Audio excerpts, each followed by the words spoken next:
අයිබෝවන් නංගි මල්ලි ඔගොල්ලොද මේ සම්බන්ධලා ඉන්නේ අපස උසස් පෙළ තාක්ෂණ වේදී විෂය ධාරාව ආරම්භ කරගනිමින් ශ්‍රී ලංකා සබරගමු විශ්වවිද්‍යාලයේ තාක්ෂණ පීඨ ශික්ෂා සංගමය විසින් සංවිධානය කරනු ලබන සරසා විද්‍යාවර විභාගෝත්තර වැඩසටහන සමගයි. ඒ හරහා අද අපි සාකච්ඡා කිරීමට බලාපොරොත්තු වෙන්නේ තොරතුරු හා සංවේදී තාක්ෂණ වේදයේ විෂයට අදාළ තුන්වන ප්‍රශ්නෝත්තරයයි. එහිදී අපි HTML, network, operating system යන පාඩම් වල පසුගිය ප්‍රශ්නෝත්තර වලින් ප්‍රශ්න රැගෙන තමයි සාකච්ඡා කිරීමට බලාපොරොත්තු වෙන්නේ. මුලින්ම අපි MCQ 20 තමයි සාකච්ඡා කිරීමට බලාපොරොත්තු වෙන්නේ. මේ වලටත් පොඩි මතක් කිරීමක් කරනවා වගේ මල්ලේ මේ වලටත් ඔයාලා ළඟ ප්‍රශ්නෝත්තර නැත්නම් පහළ ඇති ඩිස්ක්‍රිප්ෂන් බොක්ස් එකේ ඇති Telegram group එකට දාලා link එකෙන් ඒක ලබා ගන්න කියලා. හරියට. අපි යමු පළවෙනි ප්‍රශ්නෙට. හරි බලමු පළවෙනි ප්‍රශ්නේ. ප්‍රජාලයක පළමු සහ අවසාන IP ලිපින පිළිවෙලින් 192 192 48 සහ 192 192 63 වේ. මෙම උපජාලයේ උපජාල ආවරණය වන්නේ පහළ දැක්වෙන දේ අතරින් කුමක්ද? 17 ඊළඟ ප්‍රශ්නේ. හරි මෙයා එක දුන්නාම අර කලින්ම කරන්න තියෙන්නේ මේ IP address එක බයිනරි වලින් ලියා ගන්න ඕනේ. right මම දැන් පිළිතුරු විවරණේ දාලා දෙන බයිනරි වලින් ලියලා හරි දැන් මේ මෙතන මම මේ රතු පාටින් දාලා තියෙන්නේ රතු පාටින් මම මේ දාලා තියෙන්නේ වෙනස් වෙන බිට් ටික. ඒක ආයි තියෙන්නේ හොස්ලට. හරි වෙනස් වෙන බිට් ටික ආයි තියෙන්නේ හොස්ලට. මෙතන ප්‍රශ්නේ කියන්නේ උපජාලයක පළමු සහ අවසාන එක. කියන්නේ එක නෙට්වර්ක් එකක් මේක. කියලා දෙනවා. ඒකට ඒ ටික වෙනස් වෙන්නේ නැහැ. හරි ප්‍රශ්නේ කියන්නේ ඔයාලට පැහැදිලි උපජාලයක පළමු සහ අවසාන IP ලිපින පිළිවෙල. මේක නෙට්වර්ක්. මේ ටික තමයි වෙනස් වෙන්නේ හොස්ලට. හරි. මේ වගේ ප්‍රශ්නයක් ආවම කරන්න තියෙන්නේ මුලින්ම ඒ අදාළ IP address එක බයිනරි වලින් ලියා ගන්න ඕනේ. මම දැන් බයිනරි වලින් ලියාගෙන තියෙන්නේ. 192ට බයිනරි එක, 192ට බයිනරි එක. මෙතන තියෙන්නේ මේ 48ට. මේක 48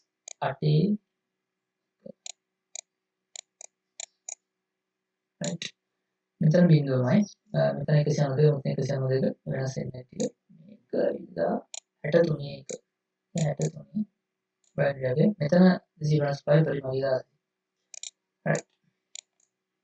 හරි. දැන් එහෙම ලියාගත්තට පස්සේ අපිට එනවා මේ වගේ පොයින්ට් එකක්. දැන් බලන්න මෙතන 48 බයිනරි එකක් දාගෙන 0.11 0.00 63 බයිනරි එකේ 0.11 111 එතකොට මෙතන මේ වෙනස් වෙන්නේ නැති. ඒක ඔක්කොම එක සමාන මේ ටික අපි එක ඒවා දාගෙන යනවා. හරිද? මේ ටික එක ඒවා දාගෙන මොකද එකම නෙට්වර්ක් කියලා තියෙන නිසා මේ ටික ආයි තියෙනවා. මේකේ සබ්නෙට් මාස්ක් එක වෙයි. මේක එක ඒවා දාගෙන මෙතන කරනවා. ඒ ටික දැන් එක ඒවා දැම්මම පස්සේ ඒ ටික අපිට ලියන්න තියෙන්නේ මේ 255 right 255 මේ ඉන්න තියෙන අතරින් වල බලන්න මේක 24 මේක වින් तर උත්තරේ ගෙලිමු ගන්න පුළුවන් අපිට පොන්තේ ඉස්සරහට ඉස්සෙල්ලා වෙන කියන තුනයි උත්තරේ හරි යම් ප්‍රශ්න right අපි ඊළඟ ප්‍රශ්න බලමු දෙවෙනි ප්‍රශ්න 172 16 48 224 යනු 2018 උසස් පෙළ ප්‍රශ්නේ right උත්තර ප්‍රතිදෙන C පන්තියේ ජාලයක ජාල ලිපිනයක් වේ B පන්තියේ ජාලයක සංග්‍රාහක ලිපිනයක් වේ right මුලින්ම අපි පන්ති කේස් එක මෙතන මම ඔයාලට දීලා දෙනවා පේන ඇති මෙතන පන්ති හඳුනා ගන්න ආකාරය IP ලිපිනකින් ජාල පන්ති හඳුනා ගන්න ආකාරය ඒ පන්තිය 1 සිට 126 දක්වා තියෙනවා නම් ඒ පන්තියයි තියෙන්නේ B පන්තියට 128 සිට 191 දක්වා නම් B පන්තියට C පන්තියට 192 සිට 223 දක්වා නම් C පන්තියට D පන්තියට 224 සිට 239 දක්වා නම් D පන්තියට E පන්තියට 240 සිට 254 දක්වා E පන්තියට. හරි. C පන්තියේ ජාලයක ජාල ලිපිනයක් කියලා C පන්තිය නම් 192යි 224 වෙන්නේ. මේ උත්තරේ වැරදි. B පන්තියේ ජාලයක සංග්‍රාහක ලිපිනයක් වේ. නෑ ජාල ලිපිනයක් ගන්න මෙතන ජාලයක සංග්‍රාහක ලිපිනයක් වෙන්නේ නැහැ. ඒතකොට B පන්තියේ කියන උත්තරය ගන්නත් තුන්වෙනි උත්තරේ මොකටද තියෙන්නේ? හතරවෙනි උත්තරේට සංග්‍රාහක 225කින් යුත් උපජාලයක ජාල ලිපිනයක් ගේ. මේක සංග්‍රාහක 225කින් යුත් උපජාලයක ජාල ලිපිනයක් කියන එක ගන්න බෑ.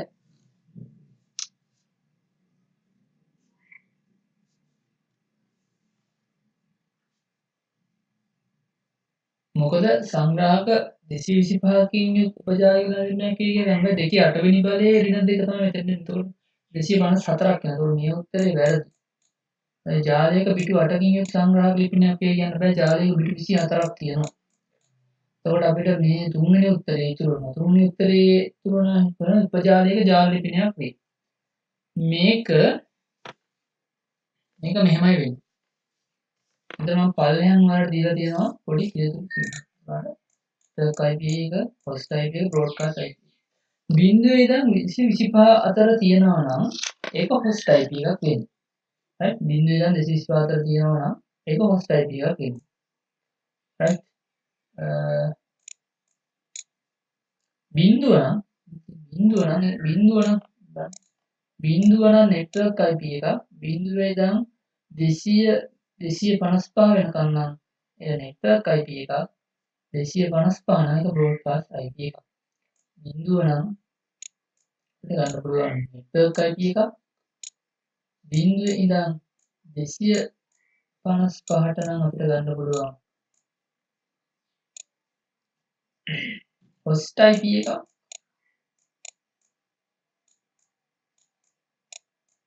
එතකොට 255න් එහාට 255 නම් ගන්නවා broadcast. 255 නම් broadcast. හරි. එතකොට මෙතන උත්තරේ දැන් පැමිණි 171.17 start බිඳුව කියන්නේ network IP එක. 172.17 host IP එක. 172.17 broadcast IP එක. broadcast IP එක කියන්නේ සියල්ලටම එකවර යන IP එක. එතකොට මෙතන උත්තරේ උපජාලයක ජාල ලිපිනයක් වේ. හරි. උපජාලයක ජාල ලිපිනයක් වේ. උත්තරේ අපිට ගන්න මේ උත්තරේ හරි. හරි. අපි යමු ඊළඟ ප්‍රශ්න. තුන්වෙනි ප්‍රශ්න ගන්න 2017 ප්‍රශ්නය. TCP/IP පරිගණක ජාලය තුළ transport protocol database සඳහන් වෙනවා. හරි. මෙතන දීලා තියෙනවා layer 7 OSI model එක. මේක කියන්නේ OSI model එක කියලා. කියන්නේ network system එකක් වැඩ කරන්නේ කොහොමද කියන එක. බලනකොට සාමාන්‍ය network system එකක් කොහොමද වැඩ කරන්නේ කියන එක තමයි මේකේ පැහැදිලි වෙන්නේ. එතන layer 7ක් තියෙනවා physical layer එක භෞතික ස්තරය. භෞතික ස්තරය එන්නේ මොකක් හරි භෞතික මාර්ගයක් කරා data කවුන්ට් කරනවා නම් ඒකේ අරගෙන භෞතික ස්තරය වෙන්නේ. ඒකට fiber line wireless කියන්නේ භෞතික ස්තරය හරහා data කවුන්ට් කරනවා. ඒක දෙවෙනි එක දත්ත සංවේදන ස්තරය.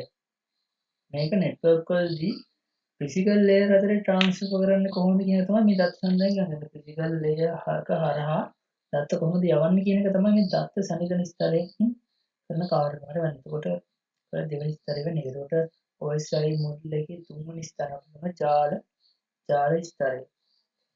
OSI එකේ third එක ජාල ස්තරය. එතන මේ network එකක් ගත්තාම අපි network එකක් ගත්තට පස්සේ අපි data transmit කරන වෙලාවේ network layer එකේ responsibility එක වෙන්නේ data route කරන එක. right? ඒක data route කරන එක කරන්නේ මේ third layer එකේ කියන්නේ අපි data ටික යවනකොට data traffic බලලා traffic control කරනවා වගේ වැඩ කරන්නේ ජාල ස්තරය හරහා. ඒකේ users hardware වගේ router වගේ දේවල් ගන්න පුළුවන්. හතරවෙනි ස්තරය ප්‍රවාහන ස්තරය වෙනවා. ප්‍රවාහන ස්තරය කියන්නේ transport layer එක. ඒකට මොනවා හරි data packet එකක් යවුවට පස්සේ ඒක හරියටම යන්න ඕනේ තැනට ගියාද වගේ දේවල් සකවන්නේ ප්‍රවාහන ස්තරය transport layer එකේ. ඊට පස්වෙනි layer එක session ස්තරය. session layer එක අපි කියන මෙතන අපි මොකක් හරි network එකක් අතර connect වුණාට පස්සේ අපි මොකක් හරි network දෙකක් අතර connect වුණාට පස්සේ ඒ network එකේ accurate එහෙම නැත්නම් එයාලට තියෙන data එයාගේ data හරියට ගන්න එක. නැත්නම් network එකක් තවත් network එකකට add වෙදි නැත්නම් තවත් application එකකට connect වෙද්දි ඒකට connect වෙච්ච වෙලාව ඉඳන් connection එක හරියට තියාගන්න එක. data හරියට ගන්න එක. ඒ වගේ. ඒකේ session එකෙන් අයින් කරන්න ඕනම අයින් කරන එක වගේ දේවල් කරන එකකින් සෙෂන් සැසි ස්තරයෙන් තමයි ඒක කරන්නේ. එතකොට 6 වෙනි ස්තරයේ OSI ඒ සමර්පණයයි. අපේ නෙට්වර්ක් එකේ data ටික එන්න එන්ක්‍රිප්ට් කරලානේ. ඒකට ඊට පස්සේ එන ටික ට්‍රාන්ස්ෆර් කරන එක තමයි මේකෙන් කරන්නේ. හරි. එතකොට 6න් කරන 7 වෙනි ස්තරය යෙදුම් ස්තරය. අය data ටික යවන්නේ. එතකොට කොහොමද data යවන්න ඕන ටික ඒකට කොහොමද යවන්න ඕන කියන එක හැමදේම user කින් අහලා ඒවල අරගෙන ඒක application layer කියලා ගන්න යෙදුම් ස්තරය කියලා ගන්න පුළුවන්. ඒක තමයි OS ආකෘතිය layer වල හැඳින්වීම වෙන්නේ. ඒකට දැන් ප්‍රශ්නට අදාළව අපි TCP/IP පරිකරණ විතර transport protocol data කියලා සඳහන් වෙන්නේ කියලා. ඒකට මෙතන transport data unit කියලා කියන්නේ පැකට් එකක් නෙමෙයි. RAM වෙන්නේ සාමාන්‍යයෙන් කලින් network එක layer එක තමයි ඒක යන්නේ. එතකොට network layer එකේ නාමය. එතකොට කොටසක් segment එකක් වෙන්න පුළුවන්. ඒක කියවන්න කවුරුද? Windows එක. frames කීපයකින් හැදෙන අපි කියන එකපාර යන frames ටික Windows එකක් කියලා. ඒකට ඒ කරන්නේ පණිවිඩයක් දෙන්න. ඒකට විතර අපිට ගන්න උත්තරේ තමයි segment එකක් කියන්නේ. ඒ විවරණයේදී ඉතින් මම සඳහන් කරපු data OS ආකෘතිය ගැන හිතලා බලන්න ප්‍රශ්නයක් පුළුවන්. මේක උත්තරේ segment කියන එක. ඒකට කියන්නේ ප්‍රශ්න. හරි. ප්‍රශ්න. පහක් දැක්වෙන HTML කීයද සලකන්න. HTML head title country title head body මෙතන මේ කරලා තියෙන කමෙන්ට් එකක් දාලා තියෙනවා. ශ්‍රී ලංකාව කියන කමෙන්ට් එක අපි දාන්නේ දාලා තියෙනවා. ශ්‍රී ලංකාව කියන කමෙන්ට් එකක් විදියට.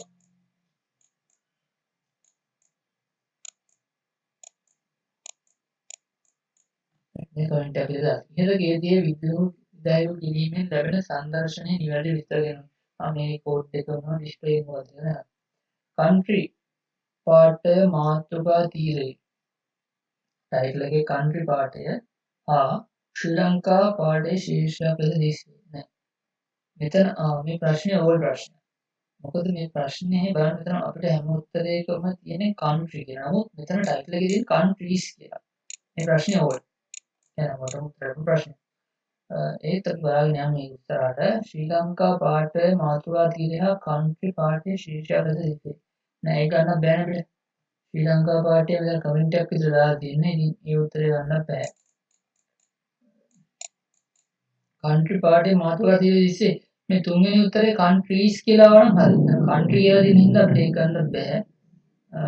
ප්‍රශ්න වල ප්‍රශ්න මම කිව්වා. countries කියලා වුණා හරි උත්තරේ. ඊට පාඨක මාතෘකා තීරය දිස්සේ නෑ. පාඨයේ මාතෘකා තීරය දිස්සෙන්නේ නෑ මේ කමෙන්ට් ගන්න. ඒකේ නෑ. පාඨයේ බොඩි බඳේ දිස්සේ. නෑ මේක දැරි. මේක විස්තර ගන්න ඕන.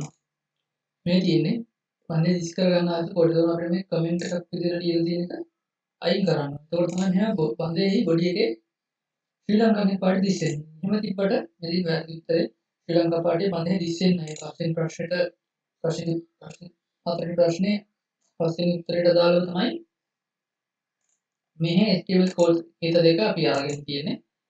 ගන්න. ඒතකොට මෙයා කියනවා පාඨයේ බඳේ දිස්සේ කියලා. ඒ බඳේ දිස්සෙන්නේ නැහැ. ඒවලින් ප්‍රශ්න පත්‍රයේ මොකද කමෙන්ට් එකක් මම කරන්න ඕන නම් ඒ කමෙන්ට් එක දෙන්න රයින් කරනවා මේ ඔයාලා පේනවා මෙතන ඊළඟ අන්තිම ඉස්සලා කියනවා ඊළඟ ප්‍රශ්නය ඉදිරියට යන්නේ 2017 තුන ප්‍රශ්නය පහත දැක්වෙන HTML ෆෝරම් එකේ සබ්මිට් පොත්තුම සලකා බලන්න පහත දැක්වෙන කුමන උසුලනේ මූලාංගයේ ඉහත දැක්වෙන සබ්මිට් බොත්තමෙන් බලාපොරොත්තු කාර්ය නිවැරදි කියලා නම් නේද හරි ෆෝම් එක සබ්මිට් බටන් එකකින් කරන්නේ මොකද? ෆෝම් එකේ ඇක්ෂන් එකකින් කියන ස්ථානයටම මේ ෆෝම් එකේ පුරවන දත ටික දාන්න කියලා තමයි සබ්මිට් බටන් එක වෙන්නේ. ඒකට ඒක දාන්න හරිය විදිය මොකක්ද කියලා තමයි අහන්නේ. හරි. මම මුලින්ම එක්ස්න එක ගන්නවා. ඒකට input type submit සමානයි value සමානයි submit. මේක අපිට ගන්න පුළුවන්. මෙතන මම දෙන්නලා තියෙනවා. ඒ බලන්න මෙතන ඉතින් මේ කෝඩ් එක රන් කරපු ස්ක්‍රීන්ෂොට් එක. මෙතන submit කියන බටන් එක ඇවිල්ලා තියෙනවා. ඒ කෝඩ් එක. ඒකට අපිට මේක හරි කියලා ගන්න පුළුවන්. හරි. තව එකක් තියෙනවා input type සමානයි buttons value සමානයි submit. හරි. ඊළඟට මේ තියෙන්නේ ඒක. input type සමානයි button value submit මේ තියෙන්නේ මේ දෙවන උත්තරයට අදාළ HTML කීයද එතනත් value එක submit එතනත් බටන් එක ඇවිල්ලා තියෙනවා submit බටන් එක ඇවිල්ලා තියෙනවා හැබැයි submit බටන් එකක් දාන්න input type එක අනිවාර්යෙන් submit කියලා තියෙනවා බටන් කියලා තියෙන්න බෑ value එක submit ඒක හරි input එක විතර මේ ෆෝල්ඩර් එකේ submit බටන් එක ආවට HTML කීයදයක් සම්මත කරද්දී ඒ කීයද කෝඩ් කරද්දී input type එක හැමතිස්සෙම submit තියෙන්න ඕන. ඒකට මෙතන මේ උත්තරය අපිට ගන්න බෑ. ඒකට button type එකෙන් දාන්නේ නැහැ. button type එකෙන් දාන්නේ නැහැ. button type එකෙන් දාන්නේ නැති මෙන්න මෙතන මේ තුන්වෙනි එක දී බලන්න button type එකෙන් දාලා තියෙන්නේ. button type එකෙන් දාලා තියෙන්නේ මේ submit කියන button එක දෙන්න මේ තියෙන්නේ button type එකෙන් දාන්න නැහැ. මෙතන ඊළඟ උත්තරේ button type ගන්න submit ඒක වැරදි අපිට ඒක නැහැ. තරම් මේ කෝඩ් එක display කරනවා කියන තරම් ඒ කෝඩ් එක වැරදි. ඒකට අපිට උත්තරේ ගන්න පුළුවන් වෙන්නේ 1. උත්තරේ 1. right අපි ඊළඟ ප්‍රශ්නයට යමු. මේ ප්‍රශ්නේ. දී ඇති පරිගණක ආචරණ අංග ප්‍රවේශ වේගයේ අවරෝහණ පිළිවෙලට නිවැරදි පෙළගස්ස ඇත්තේ පාත කවරක්ද? අනේ access speed එක. කොච්චර ඉක්මනට ප්‍රවේශ වෙන්න පුළුවන්ද කියන access speed එක කියන්නේ ප්‍රවේශ වේගය. අවරෝහණ පිළිවෙලට නිවැරදි පෙළගත්තේ කවරක්ද? අවරෝහණ පිළිබඳ කියන්නේ වේගය වැඩි ගිහින් අඩුවට තමයි ගන්න. CPU එක මෙහෙම අතර වෙනවා. CPU එක මෙතන. CPU ඇතුලේ මුලින්ම CPU එකට ප්‍රවේශය access වෙන register එක. register එකට පස්සේ මෙතන L1 L2 cache memory තියෙනවා. ඊපස්සේ L3 එළියෙන් ඉන්නවා primary memory මතින් තියෙනවා. එතකොට මේක මුලින්ම CPU එකට කෙලින්ම ප්‍රවේශ වැඩිම එක register එක ඊට පස්සේ cache memory නිහිත මතකය ඊට පස්සේ primary memory එකේ ප්‍රධාන මතකය ඊට පස්සේ චුම්බක විසඳ උත්තරයක් තියෙනවා. ඔව්. හතරවෙනි උත්තරය අපිට ගන්න. ඉතින් මේ chart එක දාලා තියෙන්නේ ඔයාලට ඒ විදියට වැඩි increase order of the access time ready game මුලින්ම තියෙන්නේ වැඩි මේක. ඊට මේ තමයි පොඩි මුලින්ම වැඩි cache memory වැඩි. ඉතින් මම මෙතන පැහැදිලි කරේ ඒකම තමයි. හතරවෙනි කරන උත්තරය. හරි අපි ඊළඟ ප්‍රශ්න. හරි ඊළඟ ප්‍රශ්නේ අපිට හම් වෙන්නේ 2018 ප්‍රශ්නය සරල ප්‍රශ්නයක්. පාත දැක්කන පරිගණක මතක වර්ග සලකන්න. පරිගණක මතක වර්ග. C-mouse මතකය, නිහිත මතකය, සැනලි මතකය, දුරකතිය, RAM, රෙජිස්ටරය. ඉහිත දෙය අතරින් නශ්‍ය මතක වර්ග වන්නේ මොකක්ද? නශ්‍ය මතක කියන්නේ විදුලි සැපයම විසඳු වුණාම ඒවා මතක නැති වෙනවා නම් ඒවා නශ්‍ය මතක. එන කරන්ට් එක කියම ඒවා මතක නැති වෙනවා. මෙතනින් අපිට C-mouse මතකයට C-mouse මතකයේ මතකේ නැති වෙන්නේ නැහැ. C-mouse මතකයේ C-mouse memory එකේ මතකේ නැතුණු ලොකු ගැටලුවක් වෙනවා BIOS එක ලෝඩ් කරගන්න බැරි වෙනවා. නිහිත මතකයේ cache memory එක අනිවාර්යයෙන්ම නැති වෙනවා මතකේ. සැනලි මතකේ නැති වෙන්නේ නැහැ. දොඩ දැරිය නැති වෙන්නේ නැහැ. RAM එකේ අනිවාර්යයෙන්ම නැති වෙනවා මතකේ. රෙජිස්ටරේ නැති වෙනවා මතකේ. මේවා මතක නැති වෙන්නේ නැහැ. නිහිත මතකයේ කරන්ට් එක අනිවාර්යයෙන් නැති වෙනවා. RAM එකේ නැති වෙනවා. රෙජිස්ටරේ නැති වෙනවා. right. එතකොට අපිට පිළිතුරු විදිහට ආවේ නිහිත මතකයේ RAM රෙජිස්ටරේ. RAM එක. ඉතින් මෙතන මම සඳහන් කරලා සිවර් කෙලින්ම ප්‍රවේශ විය හැකි විශාල ආචරණ ප්‍රදේශයේ RAM එක. මෙය මේන් මෙමරි ලෙස හැඳින්වේ. මෙය නශ්‍ය මතකයක් වන අතර රෙජිස්ටරේ මතකයේ වාරක මතකයට සාපේක්ෂව ප්‍රවේශ වේගය මත අඩු වේ. අපේ උත්තරය ආවේ රෙජිස්ටරේ ආකාරයක් තියෙනවා. ගණිත කර්ම හා විවිධ සපතනයන්ට ලක්වන දත්තම රෙජිස්ටර් වල తాවකාලිකව කවඩා කර ගන්න. රෙජිස්ටර් වල දත්ත ලියීම හා කියවීම ඉතාමත් වේගවත් වන මෙයත් නශ්‍ය මතකයකි. ඊට පස්සේ මෙයද වේගවත් මතකයක් වන අතර ධාරිතා මධ්‍යම ප්‍රමාණය වන අතර සියලු රෙජිස්ටර් වල දෙවැනි එමබරි ඇන්ජිනේරින් විවරණයක් දුන්නාට උත්තරේ තුන සම්බන්ධයෙන් අපට ආව කොහොමද අපිට උත්තරයක් කියනවා එතකොට BEF කියලා උත්තරයක් අපිට තියෙනවා හතරවෙනි උත්තරය තමයි ඒක හරිය. හරි අපි ඊළඟ ප්‍රශ්න. හරි ඊළඟ ප්‍රශ්නෙට අපිට හම් වෙන්නේ 2018 උසස් පෙළ ප්‍රශ්නය පහත වගන්ති සලකන්න සත්‍ය වේද මොකද්ද නිවැරදි කියලා අහන්නේ ඉතින් මේක ABC වලින් මොකද්ද නිවැරදි කියලා අහන්නේ. තැටි ප්‍රතිකණ්ඩනය මගින් තැටි එක ඛණ්ඩනය වියලි කුණු සම්නිම්නය කෙරේ. තැටි ප්‍රතිකණ්ඩනය defragmentation B ප්‍රතිහාරණය සිපි යනු ප්‍රධාන මතකයේ මෑතකදී භාවිත නොවූ අන්තර්ගත දුර තැටියට පිටපත් කර එම මතකය වෙනත් ක්‍රියාවල ලබා දීමේ මතක කළමනාකරණ ක්‍රමවේදයකි. C ගුණ විභාජන වගුව FAT file allocation table යනු මෙහෙයුම් පද්ධති විසින් නඩත්තු කෙරෙන ගොනුවක ගබඩා වී ඇති පොකුරු දැක්වෙන අනුරූපයකි. හරි බලමු දැන් අපි A. disk defragmentation. මේක disk defragmentation වලින් කරන්නේ තැන් තැන් වල විසිරලා තියෙන ගොනු පිළිවෙලකට ඉන්ඩෙක්ස් කරලා හදාගන්න එක. හරි එතකොට මේ පැටි කන්න එකත් මගින් පැටිය කන්නේ ගොනු සංදින එක. හරි. මේක හරි. එතකොට B. ප්‍රතිහාරය. සුබින් යනු ප්‍රධාන මතකයේ මෑතකදී භාවිතා නොවූ අන්තර්ගතයන් දුරතැටියට පිටපත් කර එම මතකය වෙනත් ක්‍රියාවට ලබා දීමේ මතක කළමනාකරණ ක්‍රමවේදයයි. ඔව් මේකත් හරි. මොකද RAM එකේ ඉඩම දුන්නාම වැඩි යූස් වෙන data තියෙනවා නම් ඒව යවනවා hard disk එකට. ඒක තමයි සුබින් කියන්නේ. ඒ උත්තරේ හරි. ගොනු විභාජන වගුව. FAT file allocation table. FAT කියන්නේ file allocation table යනු මේ පද්ධතිය විසින් නඩත්තු කරන ගොනුවක ගබඩා වී ඇති පොකුරු දැක්කනොත් මේකත් හරි. ඒ කියන්නේ ගොනුවල ලොකේෂන් සහ ඒවට ඇක්සස් කරන විදිය මැප් එකක් විදිහට තියාගන්න එක තමයි file allocation table එකෙන් කරන්නේ. ඒතකොට මෙතන ABC තුනම හරි. අපිට උත්තරය තියෙනවා 5 කියලා ගන්න පුළුවන්. මෙතන මම දීලා තියෙනවා පොඩි විවරණයක්. ගොනු පද්ධතියක් යනු පරිගණකයේ පිහිටීම දත්තවලට පරිගණක පරිශීලකයෙකුට කාර්යක්ෂම ප්‍රවේශයක් ලබා දීම සඳහා යොදා ගන්නා ඇල්ගොරිතම් හා ප්‍රමිතීන් සමූහයකි. ඒ යටතේ තැටි ප්‍රතිකණ්ඩනය ප්‍රතිහාර නිසා ගොනු විභාජනය යන කරුණු විස්තර කෙරේ. disk defragmentation, swapping, and file allocation table. ඒ තුනම අපිට ගන්න පුළුවන්. හරි අපි යන්නේ ප්‍රශ්න. හරි ඊළඟ ප්‍රශ්නේ 2017 ප්‍රශ්නයයි. උපක්‍රමයක් පාලනය කරන පාලකයා device controller. මෙහෙම පරිදම ගණන් කරන්නේ පාත කුමක් කරාද? හරි අපිට දැන් යෙදුම් මෘදුකාංග assembler සම්පාදකය උපක්‍රම දාවකය ප්‍රයෝගිතා මෘදුකාංග. යෙදුම් මෘදුකාංග වෙන යෙදුම් මෘදුකාංග කොහොමද ගන්න බෑ අපිට. assembler කියන්නේ පරිවර්තක කරන එක භාෂා පරිවර්තකයක්. assembler කරන්නේ assembly භාෂාවේ ක්‍රමණයකයක් පරිවර්තනය කරන assembler. ඒක ගන්න බෑ. සම්පාදකය කියන්නේ භාෂා පරිවර්තකයක්. කම්පයිලර් නේ එකවර සම්පූර්ණ කෝඩ් එකම පරිවර්තනය කරලා ගන්න. ඒක භාෂා වලට දාන්න. එතකොට මෙතන උපයෝගී සම්පූර්ණ කරලා ගන්නත් බෑ. මෙතන උපක්‍රම දාවකේ device control. යම්කිසි device එකකින් device control එක හරහා interface වෙන්නේ device drive එක හරහා.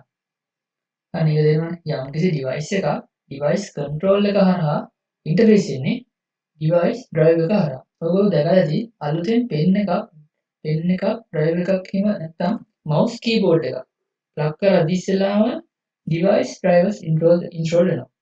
මොකද device control එකට ඒ device එක හඳුන්වලා දීලා ඒ පාලනය කිරීමට අවශ්‍ය interface එක හදන්නේ device drivers වලින්. හරිනේ තේරෙනවද? එතකොට මෙතන 9 වෙනි එකට උත්තරේ ඉන්නේ උපක්‍රම දාවන device driver කියන එකයි උත්තරේ. මෙතන දීලා තියෙන විවරණයකුත් බලන්න පරිගණක දුඩාංග වලට ඉහළ මට්ටමේ පරිගණක ප්‍රසරණ සමග උපාංග දාවකයේ ආධාරයෙන් අන්තර් ක්‍රියා කළ හැකිය. දුඩාංග හා පරිශීලක යෙදුම් අතර පරිවර්තකයක් ලෙස ක්‍රියා කරයි. හරි නමේ උත්තරේ. හරි ඊළඟ ප්‍රශ්නේ 19 ප්‍රශ්නේ පහළ බලා සලකන්න. කවරක් සත්‍ය වේදාන නිවැරදිව කියන්න. නාභිය මගින් ජාලගත පරිගණක පමණක් සම්බන්ධ කෙරෙන අතර ස්විච්ය මගින් බහුවිධ උපක්‍රම සම්බන්ධ කෙරේ. ඔව් ඒක නිවැරදි. B. ස්විච්ය මගින් කෙවින් සහ VLAN ආරක්ෂක පිටුම් කරුණාකරණය කෙරේ. ඔය එකත් හරි. මෙතන මේ කතා කරන්නේ manageable switch ගැන. ඒත් හරි. C. දත්ත සම්ප්‍රේෂණයේදී නාභිය විසින් පිටු භාවිත කෙරෙන අතර ස්විච්ය මගින් රාමු සහ පොදි භාවිත කෙරේ. ඔය එකත් හරි. හබ් එක කියන්නේ ෆිසිකල් ලේයර් එකේ වැඩ කරන ඩිවයිස් එකක්. ස්විච් එක කියන්නේ ඩේටා ලේයර් එකේ වැඩ කරන ඩිවයිස් එකක්. එතකොට මෙතන මේ උත්තරේ හරි. D. නාභියේ දත්ත සම්ප්‍රේෂණය ස්විච් එක වලට වැඩි නෑ. වැරදි. ස්විච් එක වලට ඇත්තටම අඩුයි. කොලිෂන් වැඩි. ඊට අමතරව ඔයගොල්ලෝ දන්නවා හබ් එක half duplex, ස්විච් එක half duplex වෙන්නත් පුළුවන්, full duplex වෙන්නත් පුළුවන්. side by side comparison අනුව තමයි මෙතන උත්තරය අපිට ගන්න පුළුවන් වෙන්නේ ABC. මෙතන නිර්ණය උදේ නාභිය දත්ත සම්ප්‍රේෂණ වේගයේ සිදුවීමට අඩුයි. දත්ත සම්ප්‍රේෂණයේදී නාභිය දත්තකට භාවිත කෙරේ කියන. උත්තරේ 1. હવે ક્લોઝિંગ પ્રશ્ન નિયોજન સેવાદાયક પ્રોફેસર વિરોધ પાઠ દක්වන ප්‍රකාශ සලකන්න. මේක ප්‍රශ්නේ නම්බර A. ඒ සත්‍ය IP ලිපිනේ සැඟවීමට උපකාරකයි. ඔව්. මොකද ඒක එක පබ්ලික් ID එකකින් තමයි කනෙක්ට් වෙන්නේ. ඒක හරි. B. එය ජාලයක ඇති වෙබ් අඩවියකට ප්‍රවේශය සීමා කිරීමට භාවිතා කරේ. ඔව් ඒක කරන්න පුළුවන්. උදාහරණයක් සීග ප්‍රොක්සි. එය නිරතුරුවම ප්‍රවේශම වෙබ් අඩවි ඉක්මනින් ප්‍රවේශය කිරීම සඳහා වාරක තත්ත්ව කෑෂ් එක භාවිතා කරයි. ඔව් වෙබ්සයිට් එක කෑෂ් කරගන්නවා තව කෙනෙක් ඒක රික්වෙස්ට් කරොත් කෑෂ් කොපි එක යූසර්ට දෙනවා. ඒක ගන්න පුළුවන්. එය ආගන්තුකයින් සිටින ස්ථාන සොයා දැනගන්න ඔවුන්ගේ අවස්ථාව අනුව වෙබ් පිටු ප්‍රවේශනය කිරීමට උපකාරී වෙයි. එහෙම එක්ම ප්‍රොෆෙසර්ට බෑ යූසර්ස්ලා ඉන්න දේ හොයාගන්න නියම කරන්න බෑ. එතකොට ඒවා වැරදි. අපිට උත්තරයට ගන්න වෙන්නේ A B C කියලා තමයි උත්තරයක් තියෙනවා. ඔව් එක පරිණ උත්තරය අපිට ගන්න පුළුවන් හරි කියලා. ඉතින් බුද්ධියට තියෙන වලට කියවන්න පුළුවන්. ප්‍රොෆෙසර් දේවාදායක පරිකණක වලින් ලැබෙන ඉල්ලීම් වලට අදාළව සම්පත්දායක කළ හැකි අනුග්‍රාහක පරිකණක සොයාදීමේ අතරමැදි කරුවන්ට ක්‍රියා කරනු ලබන පරිකණක පද්ධතියක් හෝ ඉදවමක් වේ. හරි නේද? හරි. ප්‍රශ්න ප්‍රශ්න හරි. හරි. ප්‍රශ්න ප්‍රශ්න. ස්කීමන් ෆෝරම් එකේ login.php සම්බන්ධ විවර භාවිතා කරන නිවැරදි ගේත පීඩිය කොහොමද? හරි. පළවෙනි exam from action සමාන get action එක get වෙන්නේ නැහැ. data transfer method දෙකයි තියෙන්නේ. get method post method. එතකොට method එක get කරන උත්තරේ method එක login php එක මේක වැරදි. from action සමානයි login.php method එක get හරි. get method එක get කරලා දාන්න මේ උත්තරේ ගන්න පුළුවන්. interaction में සමාන අනිත් ප්‍රශ්න 3 4 5 ප්‍රශ්න වැරදි. උත්තර අපිට ඉතින් ගන්න පුළුවන් වෙන්නේ data transfer method දෙකයි get method එක post method එක පොඩ්ඩක් ඒ පාස්ට් එක ගන්න දෙවෙනි උත්තරේ ගන්න පුළුවන් හරි. හරි.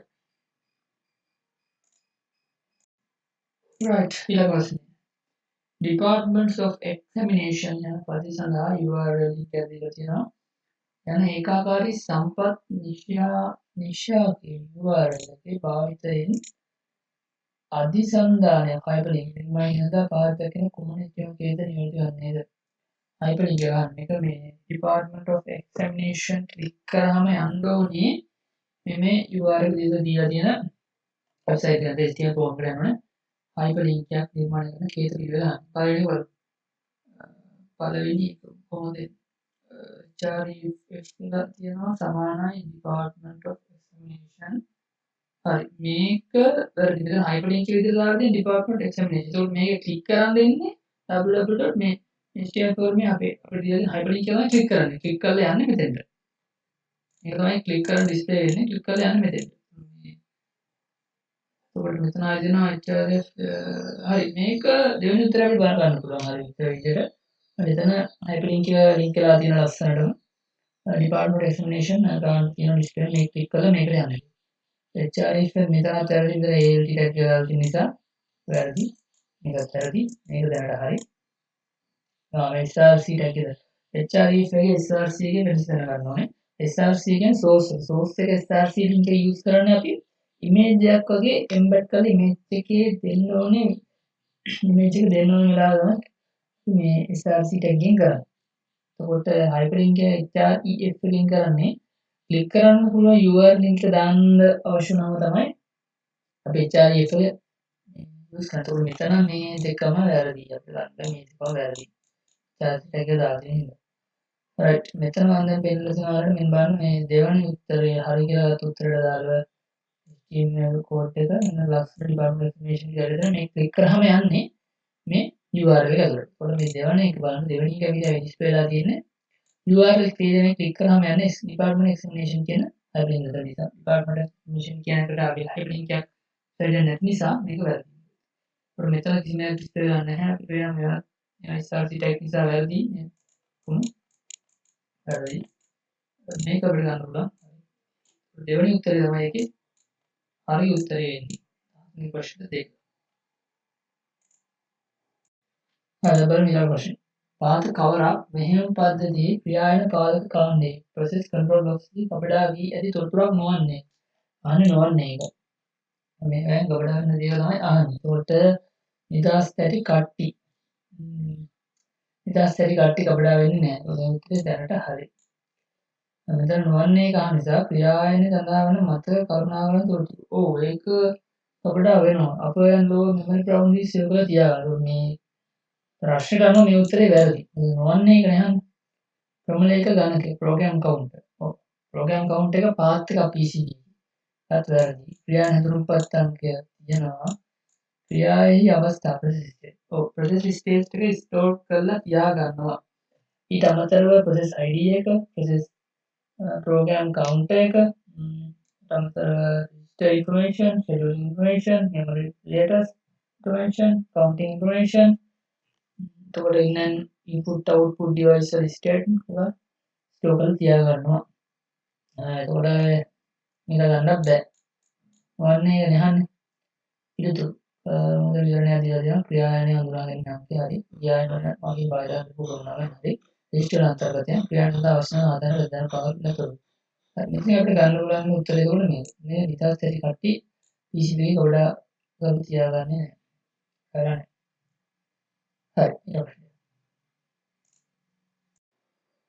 හරි. ඊළඟ ප්‍රශ්නය මෙහෙයුම් පද්ධතිය සිස්ටම් යන විශේෂ වර්කින් සහිතව පරිගණකයේ දානය තවත් ක්‍රමයකින් මතක කමලාකරණය, ගොනු කල්පනාකරණය සහ ආදාන ප්‍රදාන කල්පනාකරණය වර්කීම් වලින් සමත් කරති.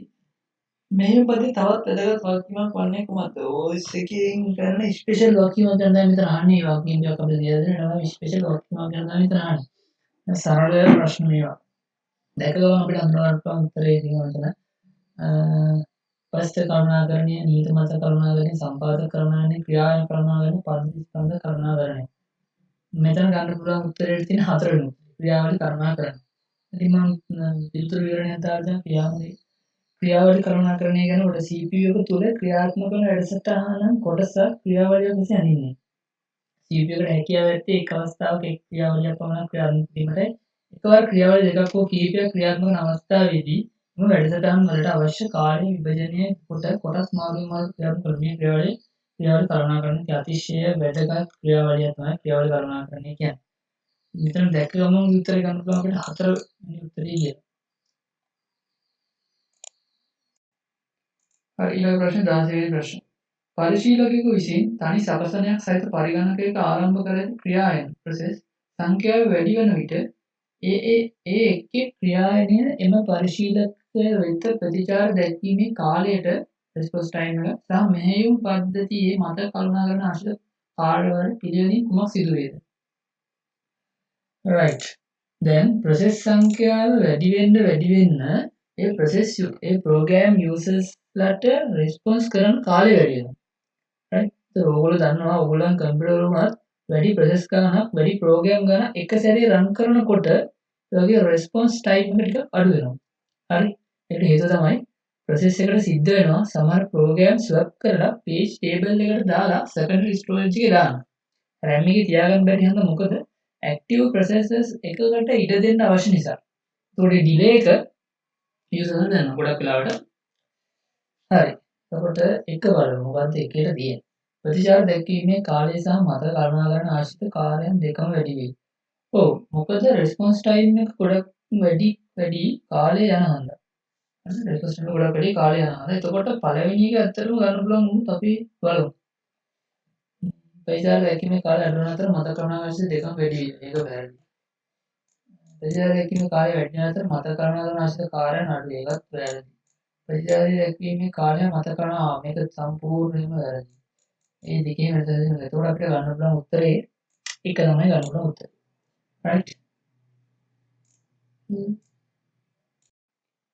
හරි ප්‍රශ්න. පහත කාරම් මෙහෙයුම් පද්ධතිය වර්කීමක් නොවන්නේ. එතන මතියන් තරහන්නේ නොවන්නේ. ඒ නැති සාවද්දව ගැසම් තරහන්නේ. එදිරිම යටින් වල දීලා තියෙනවා පොඩි විවරණයක් මෙහෙයුම් පද්ධතිය කාර්ය. ක්‍රියායන කරුණාකරණය, මත කරුණාකරණය, උපාංග කරුණාකරණය, ගුණ කරුණාකරණය, ආරක්ෂක කරුණාකරණය. මෙන්න මෙහෙයුම් පද්ධතියේ ප්‍රධාන කාර්යයන් සිදු වෙන්නේ. දැන් බලමු මොකද්ද උත්තරේ ඉන්නේ කියලා. ක්‍රියායන සඳහා භෞතික මතක ඉඩ ලබා දෙන්න. ඔව් ඒක ඇත්තටම මෙහෙයුම් පද්ධතියේ ප්‍රධාන කාර්යය. මේ පද්ධතියේ ප්‍රධාන කාර්යය. ඒතකොට මේ ප්‍රශ්න අනුව මේ උත්තරේ ගන්න බෑ. කුමන ක්‍රියායන ධාවනය කළ යුතුද තීරණය කෙරේ. ඔව් ප්‍රයෝරිටි අසයින් කරන එකත් මෙහෙයුම් පද්ධතියේ කාර්යය. මේ උත්තරේ මේකට ගන්න බෑ. දුරදැඩියක සම්පාදනය වූ ක්‍රමලේඛ ගොනුවල භාවිතය ගැන සටහන් තබා ගැනීම. තුන මේක තමයි මේ ප්‍රශ්නට අනුව හරි උත්තරේ. මොකද මේ පද්ධතියේ වගේමක් නෙමෙයි. මේ ඔක්කොම මේ පද්ධතිය වගේ. ප්‍රශ්නට අනුව වැරදි. නමුත් මේ 2 මේ පද්ධතිය වගේ. භෞතික මතකයේ කුමන කොටස් භාවිත වෙමින් පවතීද? කුමන කොටස් නිදහස් පවතීද යන්න සම්බන්ධව සටහන් තබා ගැනීම. ඔව් ඒකත් මේ පද්ධතියේ කාර්යයක්. නමුත් ප්‍රශ්නයට අදාළ උත්තරේ වැරදි. භෞතික මතකය හා දුරදැටි අතර ක්‍රියාවෙන හොමාරු කිරීම. ඒකත් මේ පද්ධතියේ කාර්යයක්. ප්‍රශ්නවල වැරදි. මේ වැරදි ලකුණු දාපුවොත් මෙහෙම පද්ධතිය අදාළ වාක්‍යයක්. කාරණා. ප්‍රශ්නයට නොවන්නේ කියලා අහන නිසා තමයි වැරදි ලකුණු දාලා තියෙන්නේ. ඒකට උත්තරේ අපිට ගන්න පුළුවන් නේ තුන්වෙනි උත්තරේ. ඒක මේ පද්ධතියේ කාර්යයක් නෙමෙයි. රයිට් ඊළඟ ප්‍රශ්නේ පරිගණකයක පරිශීලක ක්‍රමලේඛ ප්‍රමාණය භෞතික මතකයේ ප්‍රමාණය ඉක්මවා යා හැක. තවද ක්‍රමලේඛවල අවශ්‍ය කොටස් පමණක් භෞතික මතකයේ රඳවා ගැනීම සිදුවේ. ඊට ද පහත කවරක ප්‍රතිඵලයක්ද 2020 උසස් පෙළ ප්‍රශ්නය. හරි. දැන් සාමාන්‍යයෙන් අපිට පුළුවන් නේ කම්පියුටර් එකේ තියෙන ෆිසිකල් මෙමරි එකෙන් තියෙන RAM එකට වඩා ලොකු ප්‍රෝග්‍රෑම් එකක් ඕපන් කරන්න. හරි. නැත්නම් ඔයගලන්ට තියෙන්නේ සාමාන්‍ය ඉතා කුඩා RAM ප්‍රමාණයක උනාට විශාල ප්‍රෝග්‍රෑම් උදාහරණයකට Photoshop Premiere Pro වගේ විශාල ප්‍රෝග්‍රෑම් ඕපන් කරන්න පුළුවන්කම ලැබිලා තියෙනවා. ඒකට හේතුව තමයි virtual memory එක. හරි. ඒකට උත්තර ටික දීලා දෙනවා නිහිත මතක භාවිතය, යාබද ගුණ විභාජන භාවිතය, ගුණ විභජන වගුව, මතක කළමනාකරණ ඒකකය, පිටු රාමු, පිටු වගු, page frame, page tables. හරි. මේකේ අහන්නේ ඉහත දෑ කවරක ප්‍රතිඵලයක්ද කියලා. හරි. ඉහත දෑ පහත කවරක ප්‍රතිඵලයක්ද කියලා මේකෙන් අහන්නේ. හරි. ඒ කියන්නේ සාමාන්‍යයෙන් තියෙන ෆිසිකල් මෙමරි එකට වඩා වැඩි ප්‍රෝග්‍රෑම් එකක් කම්පියුටරේ රන් කරන්න අවස්ථාවක් ලබා දීලා ඉතුරු ටික රන් වන විට විතරක් මෙමරි එකේ තියාගෙන ඉතුරු ටික මේ කන්ඩර් ස්ටෝරේජ් එකේ අදවා ගන්න එක. හරිනේ. එතකොට එක පහත කාරක ප්‍රතිඵලයක් ටික තමයි අහන්නේ. එතකොට මේකට පස්වෙනි උත්තරේ අපිට ගන්න පුළුවන්. මාකින් එකේ තියෙන පස්වෙනි උත්තරේ අපිට ගන්න පුළුවන්. නමුත් පොඩි පේජින් කියන ක්‍රියාවල සිදු වෙන්නේ මෙමරි මැනේජ් එක ඇතුලේ. මම මේක ඇතුලේ තමයි පේජින් කියන ක්‍රියාවලිය සිදු වෙන්නේ. එහෙම පොඩි. මේක තිබ්බට මෙතන මාකින් එකේ දින ප්‍රශ්නේ අනුව අත් කවරක දෑ ප්‍රතිඵලයක්ද කියන කණු අපිට මේක උත්තරේ ගන්න වෙන්නේ පස්වෙනි උත්තරේ තමයි. නමුත් නිකමට ඉතින් මතක තියාගන්න පේජින් කම්පියුටර් පේජින් කරන කාඩ් බාර් ලැබුණේ මෙමරි මැනේජ්මන්ට් යුනිට් එක හරහා. කියලා හතරවෙනි උත්තරේ යන්න බෑ අපිට පස්වෙනි උත්තරේ තමයි ගන්න පුළුවන් ඉන්නේ. මට මතක තියාගන්න ඔයාලා කම්පියුටර් පේජින් කරන්න නැන්නේ මෙමරි මැනේජ්මන්ට් යුනිට් එක නිසා. හරි. මම අපි යමු ඊළඟ ප්‍රශ්නයට. හරි ඊළඟ ප්‍රශ්නේ. පහත කේතය සම්බන්ධයෙන් දී ඇති කවර වගන්තිය සත්‍ය වේද? පහත කේතය සම්බන්ධයෙන් දී ඇති කවර වගන්තිය සත්‍ය වේද? CSS ස්ටයිල් එකට තියෙන්නේ right ස්ටයිල් දෙනවා ටයිටල් තියෙනවා ටෙක්ස්ට් අලයින් එක සෙන්ටර් කරලා දෙනවා කලර් බ්ලූ ස්ටයිල් ක්ලෝස්. හරි එහෙනම් CSS ක්‍රම තුනක් තියෙනවානේ. external internal inline. external කියන්නේ වෙනම CSS ෆයිල් එකක් හදලා ඇඩ් කරනවා ඒක external. internal කියන්නේ HTML කෝඩ් එක ඇතුළෙම දාන්න පුළුවන් නම් ඒක internal. inline කියන්නේ HTML tag එකක් අපිට CSS define කරන්න පුළුවන්. දැන් මෙතන තියෙන එක internal එක. ඒ කියන්නේ මෙතන තියෙන HTML කෝඩ් එක ඇතුළෙම දාපු CS කෝඩ් එකක් තියෙනවා. ඉතින් internal method එක. හරි බලමු ප්‍රශ්න. ඉන්න අභ්‍යන්තර විලාසයක් අර්ථ දැක්වීම අතර CSS සංකල්පය භාවිත කරයි. title CSS class කියන සංකල්පය. කියන්නේ title CSS class කියන සංකල්පය තමයි title tag එක තමයි මේ CSS එක apply වෙන්නේ. ඒ කියන්නේ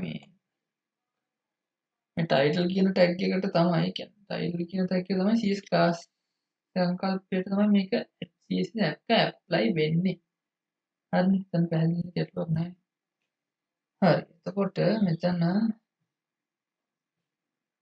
මෙතන උත්තරේ වෙන්නේ ඉන් අභ්‍යන්තර විලාසයක් අර්ධක අතරේ CSS class සංකල්පය භාවිත කරයි. හරිනේ. ඒක තමයි උත්තරේට එන්න ඕනේ. මොකද මෙතන තියෙන්නේ CSS class සංකල්පය තමයි තියෙන්නේ title එකට.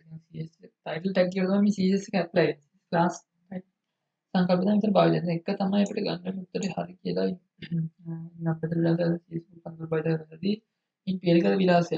අර දෙකන අතර සීසු ගෲප් සංකල්ප භාවිත කරන්නේ. මේක ඉන්ලයින් එකක් නෙමෙයි. මේක ඉන්ටර්නල් එකක්. මම කලින් කිව්වා සීසු කවුරු තුනක් තියෙනවා කියලා. මේක මම කලින් කිව්වා ඉන්ටර්නල් එක මිඩ්ලයින් එකක් නෙමෙයි. කේදෝ දැක්කම විලාස එක වෙන තුනක් වගේ මම මෙතන මේ ඔක්කොම එකත් ඇරදී. මම මෙතන මේ පොඩ IDA ගැන මේ IDA ගැන පොඩ්ඩක් කතා කරලා මම WD ස්කූල් එකකින් පොඩි ස්ක්‍රීන්ෂොට් එකක් ගත්තා වෙබ්සයිට් එකේ.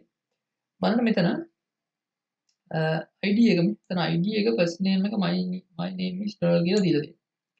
හරිද? ID එකක් කියන්නේ ඕනෑම HTML tag එකකට අපිට දාන්න පුළුවන් මේ ID එකකින් tag එක. දාලා value එකක් define කරන්න පුළුවන් මේ tag එකට. අර CSS වලදී අපිට පුළුවන් මේ ID එකට දාපු name එක hashtag එකක් දාලා ඒකට මේ ඒකට color එකක් දෙනවා නම් color එකක් වගේ ලස්සන කරන කේතයක් දෙන්න. දැන් මෙතන බලන්න මෙතන HTML කේතය ඇතුලේ ID එකට first name එක define කරලා දෙනවා my name is 12 කියලා. CS එකට ගියාම ඒක hashtag first name එකක් දාලා yellow කියලා දීලා දෙනවා. background color එක මේ පැත්තෙන් බලා ගන්නවා ඒක yellow වෙලා තියෙනවා. right හරිනේ ඒක තමයි මට ID එක කියන්නේ කියලා දෙන්න ඕනේ. පොඩි උත්තරේ එන්න අපිට ඒක. අපි ඊට පස්සේ හරි ඊළඟ ප්‍රශ්නය. ප්‍රශ්නේ 2020 ඊළඟ ප්‍රශ්නේ. පහත HTML කේතපේලිය සලකන්න. href fiber එක දාලා තියෙන්නේ. href වල ටැග් එකක්. hashtag part A go to part A property.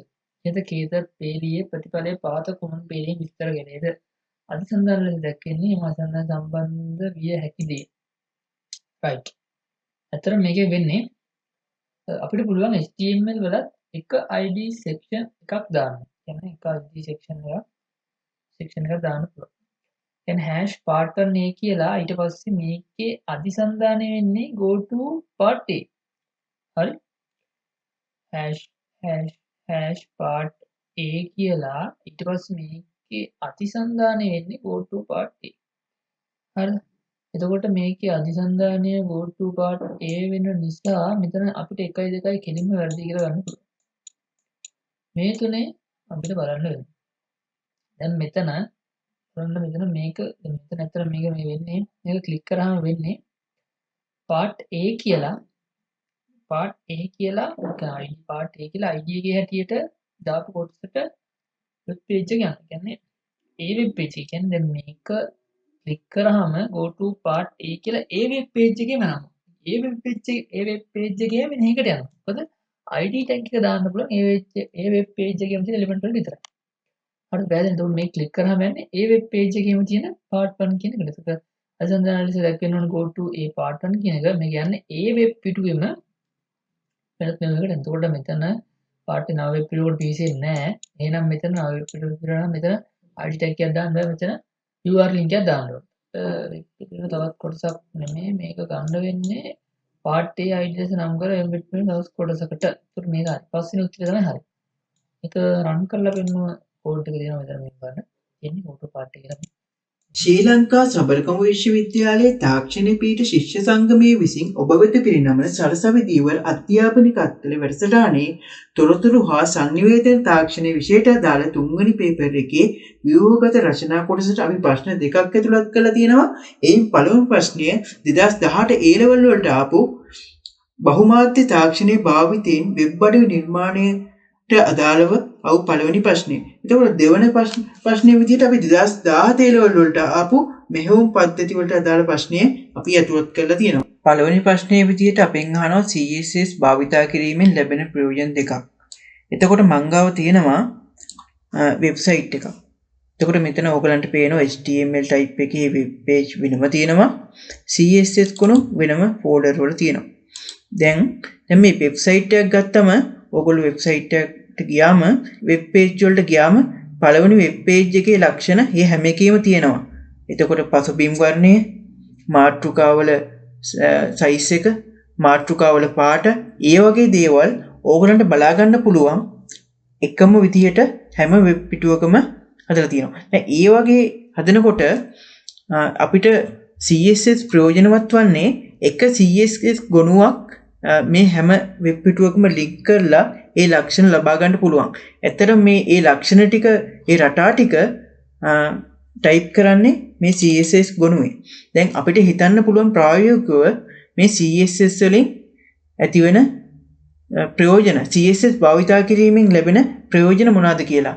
මම පළවෙනි ප්‍රධාන ප්‍රයෝජන විදිහට දකිනවා අපිට මේක ලේසියෙන් වෙබ්සයිට් එක හදුවම නඩත්තු කරගෙන යන්න ලේසි අප්ඩේට් කරන්න. කියන්නේ යාවත්කාලීන කිරීමේ පහසුව තියෙනවා. අපිට ලේසියෙන් පුළුවන් CSS වල වෙනසක් කරලා එතකොට පසුබිම් පාට වෙනසක් එතකොට මාතෘකාවල මොකක් හරි වෙනසක් හරි එතකොට ෆොන්ට් එකේ වෙනසක් මොකක් හරි කරන්න පුළුවන් අපිට මේ CSS පාවිච්චි කරලා. එතකොට තවත් ප්‍රයෝජනයක් ගත්තොත් සෑම වෙබ් පිටුවකම පෙනුම එකම ආකාරයට පවත්වාගෙන යන්න පුළුවන්. දැන් ඔයගොල්ලෝ වෙබ්සයිට් එකට ගියාම මම කලින් කිව්වා හැම පේජ් එකක්ම එකම හැඩරුවක් තියෙනවා. එතකොට ඒක පවත්වාගෙන යන්න පුළුවන් මේ CSS වලින් පහසුවෙන්ම. එතකොට වෙබ් පිටුවල උසුලන ධාරිතාව අඩු වීම. දැන් වෙබ් පේජ් එක වෙබ් අඩවිය හදනවා නම් හැම උසුලන එකටම ෆොන්ට් කලර් ෆොන්ට් ෆැමිලි ඕ දාන්න ගියොත් උසුලන වල ධාරිතාව වැඩි වෙනවා. උසුලන වැඩි වෙනවා. එතකොට අපි ඒවා වෙනම CSS ගුණයක් විදියට බාහිරව අපි පාවිච්චි කරොත් අපිට මේ උසුලන ප්‍රමාණය අඩු කරගෙන පේජ් එකට අදාළ උසුලන ප්‍රමාණය අඩු කරගෙන පේජ් එකේ උසුලන ධාරිතාව අඩු කරලා ඒක කාර්යක්ෂම පරිශීලනය කරගැනීමේ හැකියාව පරිශීලකයට ලබා දීමට හැකි වෙනවා. අපි තව බැලුවොත් එහෙම අඩු කාලයකින් වෙබ් අඩවිය නිර්මාණය කරන්න පුළුවන් වෙනවා. මොකද ඒ හැම ටැග් එකක් ගානෙම ෆොන්ට් ෆැමිලි, ෆොන්ට් කලර් ඔය වගේ දේවල් ටයිප් කර කර ඉන්න ඕනේ නැහැ. අපිට ඉක්මනින් වෙබ් අඩවිය නිර්මාණය කරගන්න හැකි වෙනවා. එතකොට තව එකක් බැලුවොත් උසුලන දෝෂ ඇතනම් පහසුවෙන් නිරවුල් කරගැනීමේ හැකියාව ලැබෙනවා. එතකොට CSS වල දෝෂයක් තියෙනවා නම් එතනින් වෙනස් කරගන්න පුළුවන්. ටැග් වල වෙනසක් තියෙනවා නම් වෙබ් පිටුවේ අදාළ HTML ගොනුවෙන් අපිට ලේසියෙන් වෙන් කරලා ඒ දෙක වෙන් කරලා තියෙන හින්දා අපිට ලේසියෙන් නිරවුල් කරගන්න හැකියාව තියෙනවා. දෙවෙනි ප්‍රශ්නේ තියෙන්නේ මේ කේත ඛණ්ඩය වෙබ් බ්‍රවුසර් එකකින් ඕපන් කරාම පේන ආකාරයට ලියා දක්වන්න. ඔය මෙතනින් බැලුවම පස්සේ u කියලා ටැග් එකක් තියෙනවා important sites කියලා. ඒක යටතේ ලියලා තියෙනවා. එතකොට මේ important sites කියන එක අපි u කියන්නේ underline කරන ටැග් එකක්. ඉස්සෙල්ලම අපි ප්‍රතිදාන ලියා දක්වන්න ඕනි. important sites කියන එක underline කරලා වම් පැත්තෙන්. එතකොට අපිට ඊළඟට තියෙන ul කියලා ටැග් එකක්. ul ටැග් එක යටතේ කරුණු දෙකක් තියෙනවා. text දෙකක් National Institute of Education Department of Examination කියලා. එතකොට මේ කරුණු දෙක මේ ul කියන ටැග් එක යටතේ ලියවෙන්නේ. එතකොට මෙතන ul වල type එකක් දීලා නැහැ. එතකොට එතන ul වල default type එක set වෙනවා මේ disk කියන type එක. හරි. එතකොට මේ disk කියන type එක යටතේ තමයි මේ දෙක ලියවෙන්නේ. ඒ text දෙක ඊට අමතරව link වීමක් සිදු වෙනවා. ඒ link වීම අපිට පෙන්වන්න වෙනවා. සාමාන්‍යයෙන් අපිට ඒක පෙන්වන්න underline කරලා පෙන්වන්න සිදු වෙනවා. අපිට ප්‍රතිදානය මෙන්න මේ වගේ ලියා දක්වන්න සිදු වෙනවා. import size කියන එක underline කරලා ඊට පස්සේ මේ කරුණු දෙක disk කියන bullet යටතේ ඊට මේවා link වෙලා කියන්න link කරලා තියෙන කියන්න මේවා යටින් underline කරන්න සිදු වෙනවා. තවත් tag කිහිපයක් ගැන කතා කරොත් මෙතන un වට b තිබ්බනම් අකුරු bold වීමක් සිදු වෙනවා. එතකොට important site කියන එක අපි bold කරලා ලියන්න ඕනි b තිබ්බනම්. මේ ආකාරයට bold වීමක් සිදු වෙනවා. ඔතන i කියලා තිබ්බනම් අකුරු italic වීමක් සිදු වෙනවා.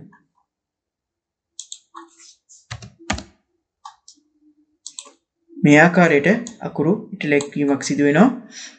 එතකොට මේ ul කියන tag එක ගැන කතා කරොත් එහෙම මෙතන type එකක් දීලා නැහැ. අපි මෙතන type එකක් add කරමු. circle කියන type එක add කරොත් අපිට බලා ගන්න පුළුවන් මේ bullet circle කියන ආකාරයේ circle වලින් පෙන්වුම් කරලා තියෙනවා. අපිට මේ වගේ විවිධ ආකාර වලට ul type වෙනස් කරගන්න අවස්ථාව තියෙනවා. තුන්වෙනි ප්‍රශ්නේ අපිට කියන්නේ මෙන්න මේ වගේ කේත ඛණ්ඩයක් දීලා ඒක වෙබ් බ්‍රවුසර් එකකින් ඕපන් කරාම අපිට දිස් වෙන ආකාරය ලියා දක්වන්න. එතකොට අපි විශේෂයෙන් බැලුවා මෙතන p tag එකක් තියෙනවා, center කියලා tag එකක් තියෙනවා, br hr කියලා tag තියෙනවා. අපිට විශේෂයෙන්ම ඒ tag වලට අදාළ ප්‍රතිදානය අපි ලියා දක්වන්න අවශ්‍යයි. එතකොට අපි මෙතන p tag කියතේ center කියලා tag එකක් බලා ගන්න පුළුවන්. මේ center කියන tag එක මෙන්න මෙතනින් අවසන් වෙන්නේ. ඒක නිසා මේ තියෙන ඔක්කොම text center වෙනවා. page එකේ මැදට එනවා. එතකොට මෙතන BR කියලා ටැග් තියෙනවා මේ ටෙක්ස්ට් මැද. එතකොට Department of Examination කියන එක යටින් පැලවත්ත කියන එකත් පැලවත්ත කියන එක යටින් බත්තර මුල්ල කියන එකත් තමයි අපිට මෙන්න මේ ආකාරයට දිස් වෙන්නේ. එතකොට මේ HR කියන ටැග් එකෙන් මෙන්න මේ වගේ ලයින් එකක් අපිට බලා ගන්න පුළුවන්. එතකොට මේ HR කියන ටැග් එක තව වෙනස් කරලා ලයින් එකේ දිග වෙනස් කරගන්න පුළුවන්. එතකොට ලයින් එකේ දිග අඩු කරලා ඒ ලයින් වෙනස් කරගන්න උනත් පුළුවන් මේ HR ටැග් එකේ. B කොටස කියනවා මෙන්න මේ කේත ඛණ්ඩයට අදාළ H1 හා P CSS ලියන්න කියලා. එතකොට මේ අවශ්‍ය අභ්‍යන්තර රටා ලියා දක්වන්න. CSS භාවිතා වන ක්‍රම තුනක් තියෙනවා. බාහිර CSS ගුණයක් ලෙස භාවිතා කිරීම, අභ්‍යන්තර CSS භාවිතා කිරීම, උසුලන අඩංගු කරන පේලිය තුරන ලිවීම. අභ්‍යන්තර CSS භාවිතා කරනකොට අපි මේ CSS කේත ඛණ්ඩය ලියන්නේ head tag එක තුල. එතකොට මේ CSS ලියන ආකාරයේ ෆෝමැට් එකක් තියෙනවා. තනි උපදේශනයක් නම් තියෙන්නේ මේ ආකාරයට ලියනවා selector property value. selector විදියට H1 නම් property විදියට color value එක blue. ඒ වගේ. එතකොට අපිට මෙතන උපදේශන තුනක් ලියන්න අවශ්‍ය වෙලා තිනවා. ඒ වගේ වෙලාවට මෙන්න මේ වගේ උපදේශන තුනක් සඳහන් කරන්න සිදු වෙනවා. select වෙනුවට H1, property වෙනුවට color value එක blue. මෙතන text align, center, මෙතන font family area. ඒ වගේ CSS කේත අපිට ලියන්න සිදු වෙන මේ වෙලාවේදී අපි බලමු කොහොමද මේ ප්‍රශ්නෙට අදාළව CSS කේත ගොඩනගන්නේ කියලා. මෙන්න මේ ආකාරයට තමයි style කියන tag එක ඇතුලේ H1 සහ P CSS කේත ගොඩනගන්නේ. එතකොට මෙතන H1 ට අදාළ කලින් කිව්ව ආකාරයටම මේ ෆෝමැට් එකට CSS කේත ලියලා තියෙනවා. එතකොට P වලට අදාළ CSS කේත මේ ආකාරයට ලියලා තියෙනවා. එතකොට මෙතන අභ්‍යන්තර රටා ඒ කියන්නේ head tag එක අපිට මෙතන ඇඩ් කරන්න එනවා. head කියන tag එක ඇතුලේ අපිට මේ ටික පෙන්වන්න වෙනවා. අභ්‍යන්තර රටා කියලා පෙන්වන්න.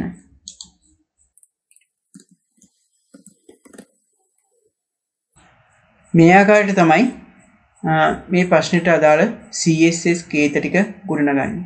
අපිට C ප්‍රශ්නේ මෙහි දැක්වන සිසුන් ලියාපදිංචි කිරීම සඳහා භාවිතා වන ලියාපදිංචි කිරීමේ ආකෘති පත්‍රයකි. සිසුවාගේ නම පාට ආදානයක් ලෙස ඇතුළත් කර ගැහැණු පිරිමි බව තෝරා දිස්ත්‍රික්කය තෝරා ඉන්පසු සබ්මිට් බොත්තම එවීම අවශ්‍ය වේ. ආකෘති පත්‍රයේ ප්‍රදර්ශනය කිරීම සඳහා පහත දැක්වන කේත ඛණ්ඩය ස්තැම් පුරවන්න. ඒකට මේ ආකෘති පත්‍රය දීලා තියෙනවා දර්ශනය වෙන විදිය. ඉතින් මෙතන ටෙක්ස්ට් බොක්ස් එකක් තියෙනවා, රේඩියෝ බටන් තියෙනවා, සිලෙක්ෂන් එකක් තියෙනවා, සබ්මිට් බටන් එකක් තියෙනවා. ඊට අදාළ මේ ෆෝම් එකට අදාළ කේත ඛණ්ඩ ටික දීලා තියෙනවා හිස්තැන් සහිතව. අපිට හිස්තැන් වලට අදාළ අංග යොදන්න තියෙන්නේ. ඉතින් මෙතන බැලුවොත් එහෙම සාමාන්‍යයෙන් HTML body ඒ විදිය සාමාන්‍යයෙන් ආරම්භ වෙලා තියෙනවා. ඊට පස්සේ මේ student registration කියන එක H3 යටතේ ලියලා තියෙනවා. එතකොට මෙතනක් තියෙනවා. මොකද්ද මේ ස්තන? මෙතන මේක ෆෝම් එකක්. එහෙනම් මේක ෆෝම් ටැග් එකකින් ලියන්නේ. එහෙනම් මෙතන ෆෝම් කියලා තමයි අඩුපාඩු. මෙතන ෆෝම් කියන එකම තියෙනවා action සමාන register.php method සමාන course කියලා.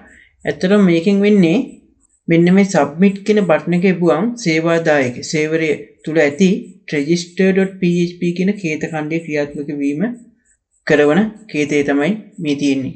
හරි. එතකොට ඊළඟට div කියලා tag එකක් කරන් තියෙනවා. මෙතෙන් close කරලා තියෙනවා div tag එකකින් කරන්නේ web පිටුසිල් තුල යම් කිසි පරාසයක දත් ඇතුළත් කිරීම තමයි කරන්නේ. එතකොට මෙන්න මේ div එකට අදාළ මෙන්න මේ ටික තමයි අදාළ වෙන්නේ. මෙන්න මේ පරාසය.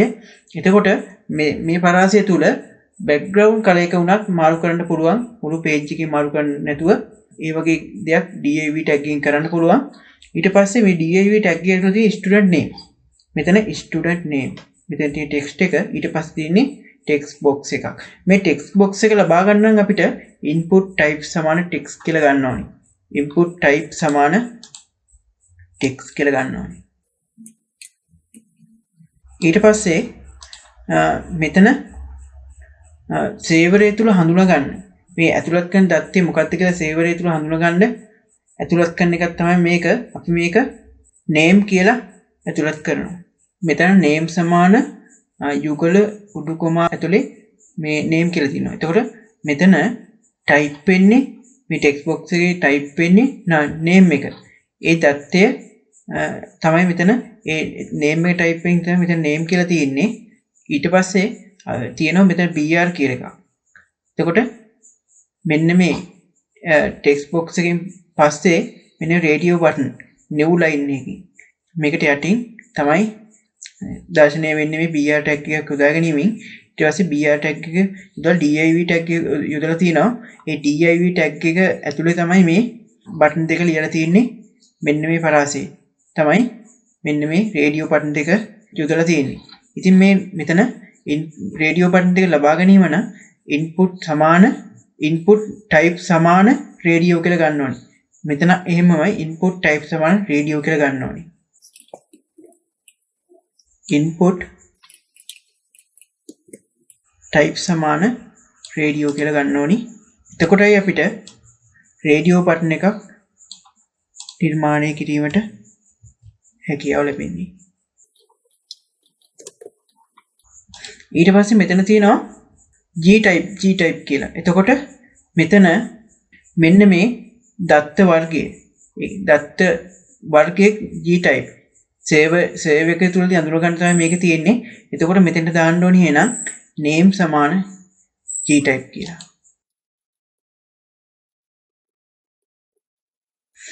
ඊට පස්සේ මෙතන ආදානය කරන දත්තේ male.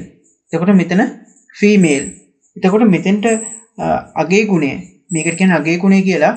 එතන මෙතෙන්ට දාන්න ඕනේ අපි value කියලා. value සමාන යුගල උඩුකම ඇතුලේ male. value සමාන යුගල උඩුකම ඇතුලේ female. මෙතෙන්ට එන්න ඕනේ value කියලා.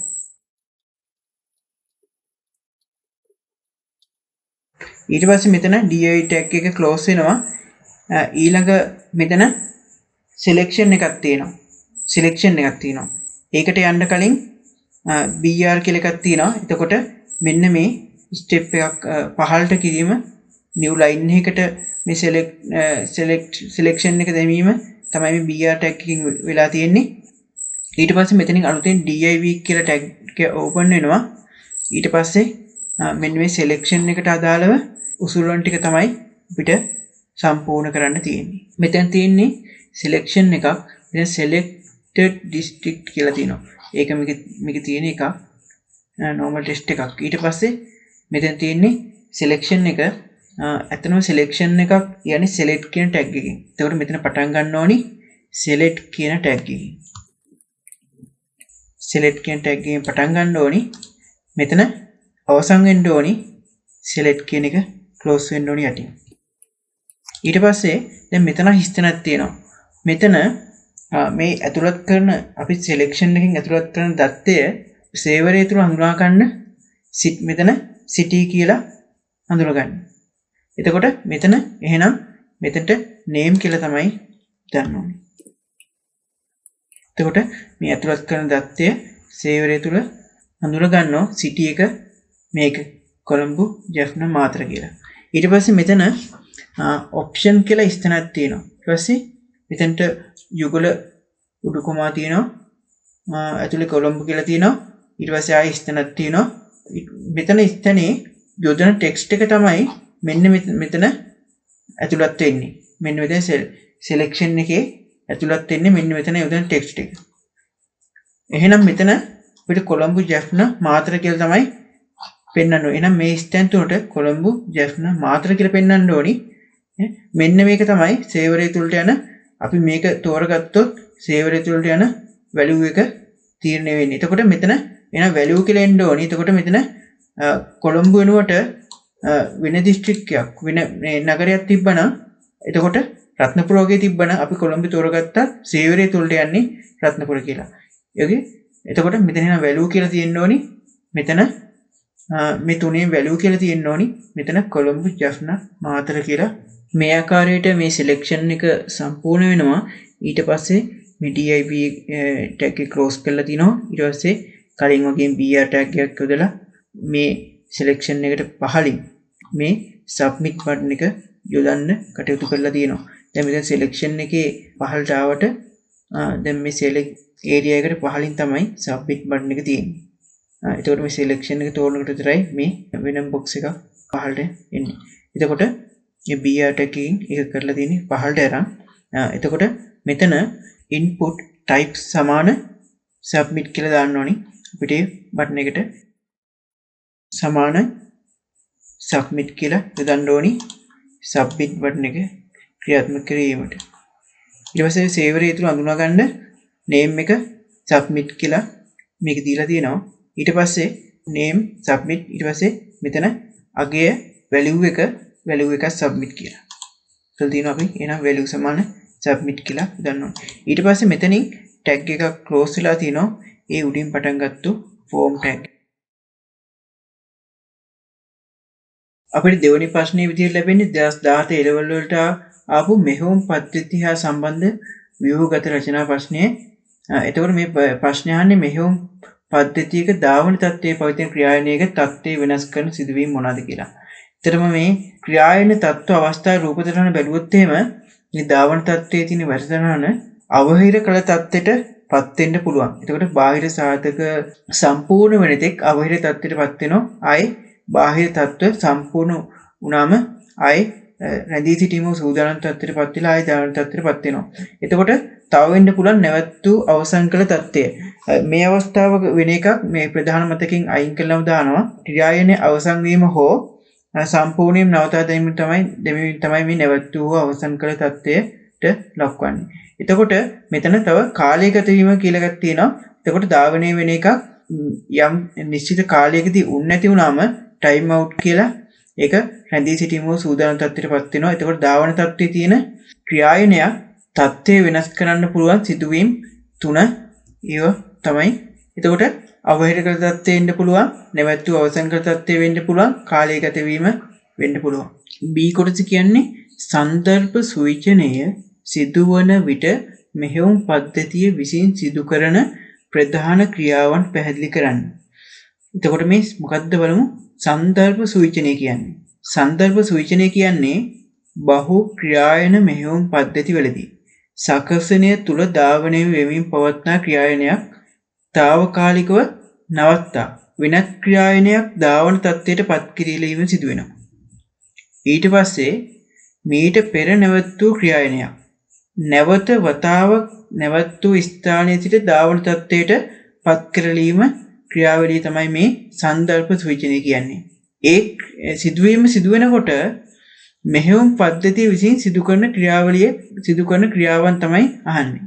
මෙහෙයුම් පද්ධතිය මගින් සිදු කරන්නේ දැනට පවත්නා ක්‍රියායන වලට අදාළ තොරතුරු ක්‍රියායන පාලන කාණ්ඩෙහි මේක තමයි වැදගත්ම දේ ක්‍රියායන පාලන කාණ්ඩෙහි තැන්පත් කිරීම සහ ඊළඟ ක්‍රියායනයට මාරු කිරීම.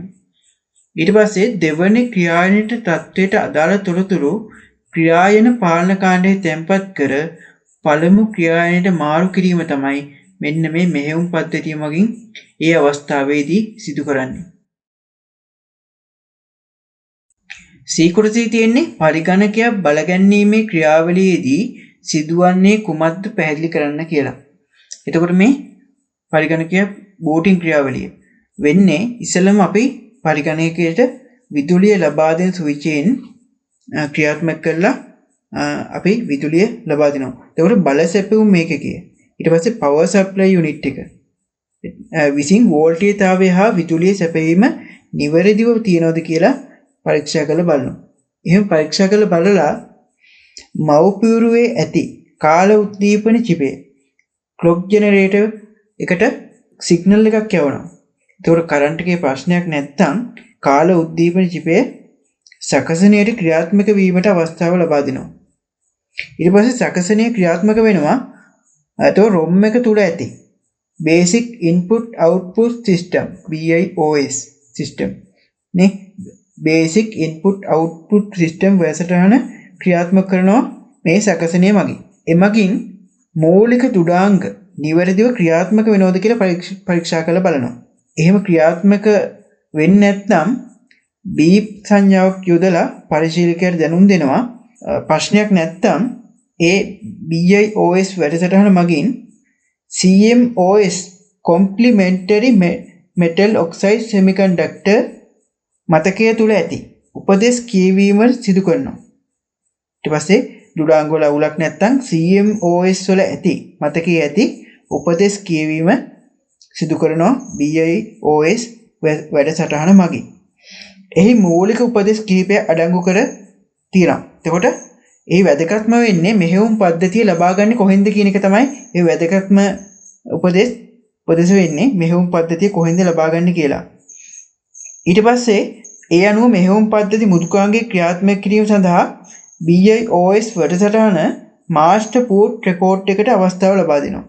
එහෙම මෙහෙයුම් පද්ධතිය ලබා ගන්න තැන තීරණය කළා වැඩසටහන BIOS එක විසින් ක්‍රියාත්මක කිරීමට මාස්ටර් බූට් රෙකෝඩ් එකට අවස්ථාව ලබා දෙනවා මෙහෙයුම් පද්ධතිය ක්‍රියාත්මක කිරීමට. ඊට පස්සේ මාස්ටර් බූට් රෙකෝඩ් හි ගබඩා කර ඇති බූට් ස්ට්‍රැප් ලෝඩර් වැඩසටහන. ඔන්න මාස්ටර් බූට් රෙකෝඩ් හි ගබඩා කර ඇති බූට් ස්ට්‍රැප් ලෝඩර් වැඩසටහන ඉන්පසුව ක්‍රියාත්මක වෙනවා. එමගින් ඔපරේටින් සිස්ටම් එක ප්‍රධාන මතකයට අරන් ක්‍රියාත්මක කිරීම සිදු වෙනවා. එතන මේක ලොකු පරාසයක ලියන්නත් පුළුවන්. අපිට දීලා තියෙන රූල් 6ක් වගේ ප්‍රමාණයක් මේක ලියන්න. එතකොට අපිට මේකේ වැදගත්ම ටිකක් තෝරලා ලියන්න සිද්ධ වෙනවා. එතකොට සාමාන්‍යයෙන් කෙටියෙන් ලිව්වොත් එහෙම විදුලිය ලබා දෙන ස්විච් එක ක්‍රියාත්මක කිරීමෙන් පසු විදුලිය පරීක්ෂාවට ලක් කිරීමෙන් ඉන්පසු කාල උද්දීපනයේ සකසනයට ක්‍රියාත්මක වීමට ඉඩ ලබා දීම සකසනයේ ROM තුළ ඇති BIOS ක්‍රියාත්මක කළ මූලික දුඩාංග පරීක්ෂාව ඉන්පසු BIOS මගින් CMOS තුළ ඇති උපදෙස් කියවා මාස්ටර් බූට් රෙකෝඩ් අවස්ථාව ලබා දී එහි ඇති බූට් ස්ට්‍රැප් ලෝඩර් වැඩසටහන මගින් මෙහෙයුම් පද්ධතියේ ප්‍රධාන මතකයට ඇතුළත් කිරීම. එතකොට අපි දීලා තියෙන රූල් ප්‍රමාණයට අදාළව වැදගත් දේවල් පමණක් අරගෙන මේ වගේ උත්තරයක් අපිට ලියන්න පුළුවන්. හරි නංගි මල්ලිය සරසවි දියවැල් විභාගත්වල වැඩසටහනත්තේ අපි විසින් සාකච්ඡා කරන ලබන තුන්වෙනි ප්‍රශ්න පත්‍රයට අදාළ රචනා ප්‍රශ්න දෙක තමයි අපි මේ අවස්ථාවේදී සාකච්ඡා කිරීමට බලාපොරොත්තු වෙන්නේ. ඉතින් මූලික වශයෙන්ම මෙම රචනා ප්‍රශ්න දෙක නිර්මාණය වෙලා තිබෙන්නේ පරිගණක ජාලකරණය කියන පාඩම යටතේ. ඒ පාඩම ඇසුරෙන් මේ වෙනතේ උසස් පෙළ විභාගයේදී ලැබිච්ච ඒ කියන්නේ පහුගිය විභාගවලදී ලැබිච්ච ප්‍රශ්න පත්‍ර වලින් ලබාගත් ප්‍රශ්න දෙකක් අද දිනේ අපි සාකච්ඡා කිරීමට බලාපොරොත්තු වෙනවා. හරි අපි යමු පළවෙනි ප්‍රශ්නෙට. පළවෙනි ප්‍රශ්න ලබාගත නම් අපි 2020 අපසු උසස් පෙළ විභාගයේදී ලැබිච්ච ප්‍රශ්නයක්. ඉතින් මේ ප්‍රශ්නය අපි හොඳින් කියවමු මුලින්ම. පහත දක්වන සංසිද්ධිය සලකන්න PQR සමාගමට මූල්‍ය ඒ කියන්නේ ෆයිනෑන්ස් අලෙවි කිරීමේ මාකටිං සහ මානව සම්පත් ඒ කියන්නේ HR නමින් දෙපාර්තමේන්තු තුනක් ඇත. වර්තමානයේදී PQR සමාගමෙහි සියලුම ක්‍රියාකාරකම් අත්විරුව ඒ කියන්නේ මැනුවලි සිදු කෙරේ. සමාගම විසින් සේවක මණ්ඩලය පුහුණු කිරීම සඳහා පරිගණක විද්‍යාගාරයක් සහිත තොරතුරු තාක්ෂණ ඒකකයක් IT යුනිට් එකක් ස්ථාපිත කරමින් සියලු ක්‍රියාකාරකම් පරිගණකගත කිරීමට තීරණය කරයි. පහත දක්වන ආකාරයට එක් එක් දෙපාර්තමේන්තුවට හා IT ඒකකයට සම්පත් වෙන් කරනු ලැබේ කියලා අපිට වගුවක් ලබා දීලා තියෙනවා. ඉතින් මේ වගුව තුළ විස්තර කීපයක් තියෙනවා. විශේෂයෙන් මෙන්න මේ විස්තර නැත්නම් මේ தත්ත්වයන් හොඳින් අවබෝධ කරගන්න ඕනේ. මොකද ජාල සටහන් නිර්මාණය කිරීමේදී මේ තියෙන தත්ත්වයන් ඉතාමත් ප්‍රයෝජනවත් වෙනවා. ඉතින් කිව්ව දෙපාර්තමේන්තු හතරක් තියෙනවා. ෆයිනෑන්ස් එක, HR එක සහ IT යුනිට් එකයි මාකටිං කියලා.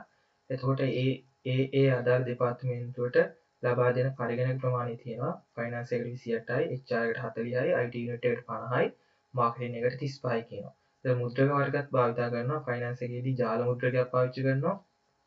HR එකේටත් තියෙන ජාල මුද්‍රක එකක්, IT යුනිට් එකට තියෙන මුද්‍රකයක්. මේ ජාල මුද්‍රකයක් මෙතන මුද්‍රකයක්. ඉතින් ඔය අවස්ථාවත් ඉදිරියේදී විශේෂයෙන්ම ජාල සටහන නිර්මාණය කරද්දී අපිට වැදගත් වෙයි කියලා හිතනවා.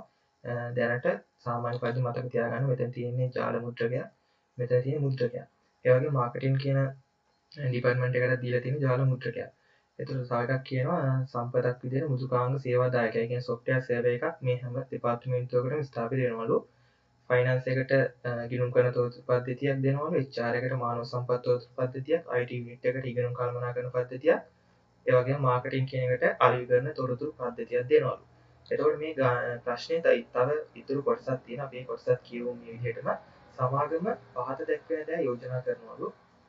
විශේෂිත වූ මෘදුකාංග සම්පත් හවුලේ භාවිතා කිරීම සඳහා සෑම දෙපාර්තමේන්තුවකම සහ IT ඒකකයට ස්ථානීය ප්‍රදේශ ජාලයක්, ඒ කියන්නේ local area network එකක් දෙන්න ඕනේ. ඒ වගේම එක් එක් දෙපාර්තමේන්තුවේ ඇති ස්ථානීය ප්‍රදේශ ජාල IT ඒකකය හරහා එකිනෙක සම්බන්ධ කරලා තියෙනවා.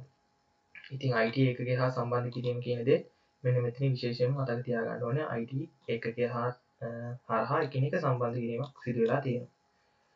හරි.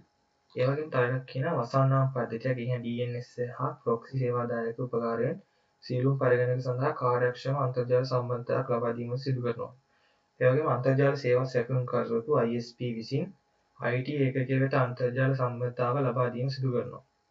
ඒ වගේම තව යෝජනාවක් කරලා තියෙනවා සම්පූර්ණ ජාලයම ගිනි පවරකින් කියන්නේ ෆයර්වෝල් එකකින් ආරක්ෂා කිරීමක් සිදු වෙන්න ඕනලු.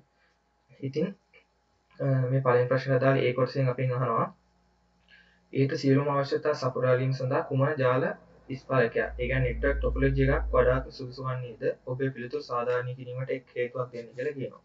ඉතින් මේ ප්‍රශ්නය නිවැරදි පිළිතුරු වෙන්නේ තරු ස්පාරකය. හැබැයි තරු ස්පාරකය උනාට අපි මේ පිළිබඳ වැඩිදුර කරුණු ටිකක් කතා කරමු. එතකොට මේ ජාලකරණය කියන පාඩම තුලදී අපි මූලික වශයෙන්ම විෂය නිර්දේශය තුල ඉගෙන ගන්නවා නම් මල්ලිය ප්‍රධාන වශයෙන් ජාල ස්තර කිහිපයක්ම. පළවෙනි ජාල ස්තරය තමයි ස්ටාර් ටොපොලොජි එක.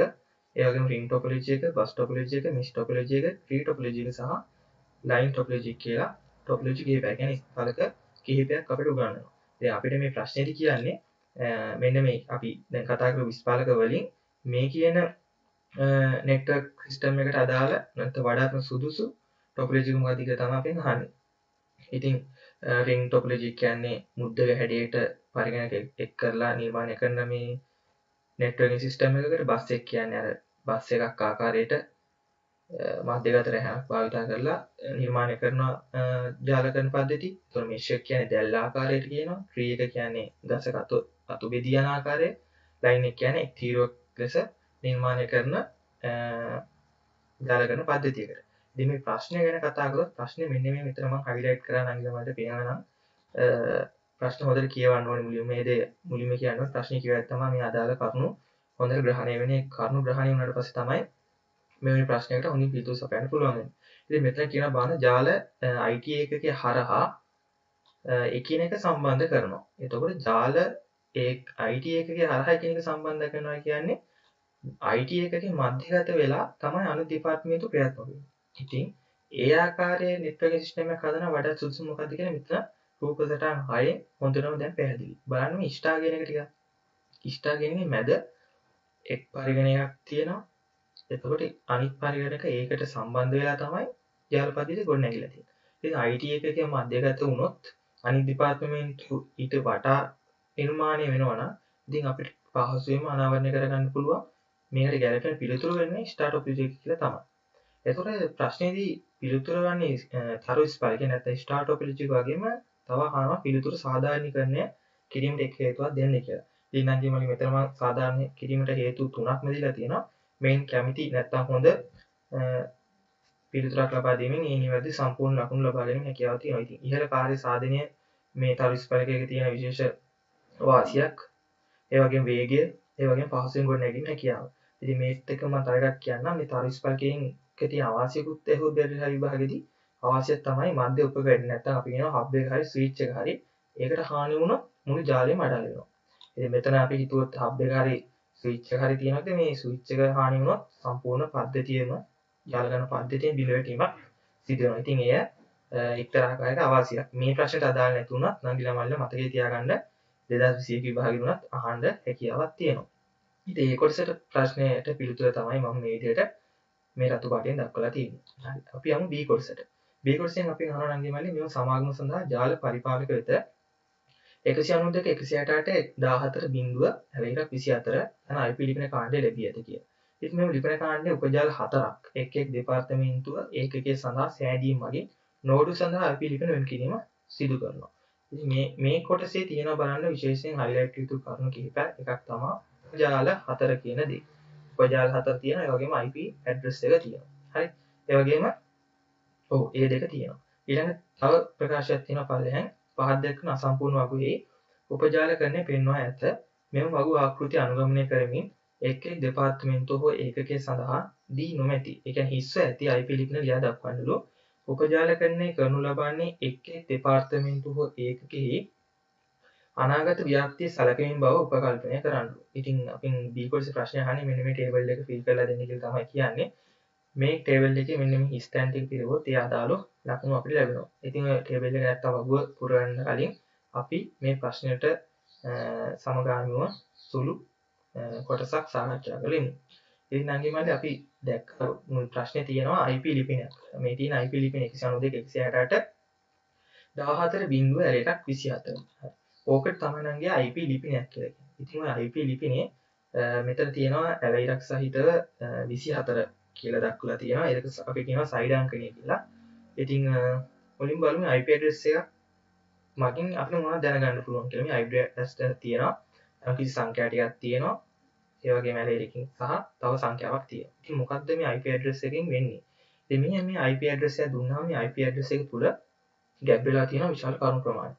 ඉතින් කරුණු ටික මේ විදිහට පෙළගැස්සුත් පෙන්වනවා අපිට ජාල පන්තිය අපිට කියන්න පුළුවන් මේ IP address එක බලලා. ඒ වගේම උපජාල ආවරණය කියන්නත් පුළුවන්. එහෙනම් විකාශන ලිපිණය කියන්නත් පුළුවන්. ඒ වගේම නිර්මාණය කළ හැකි උපජාල ප්‍රමාණය.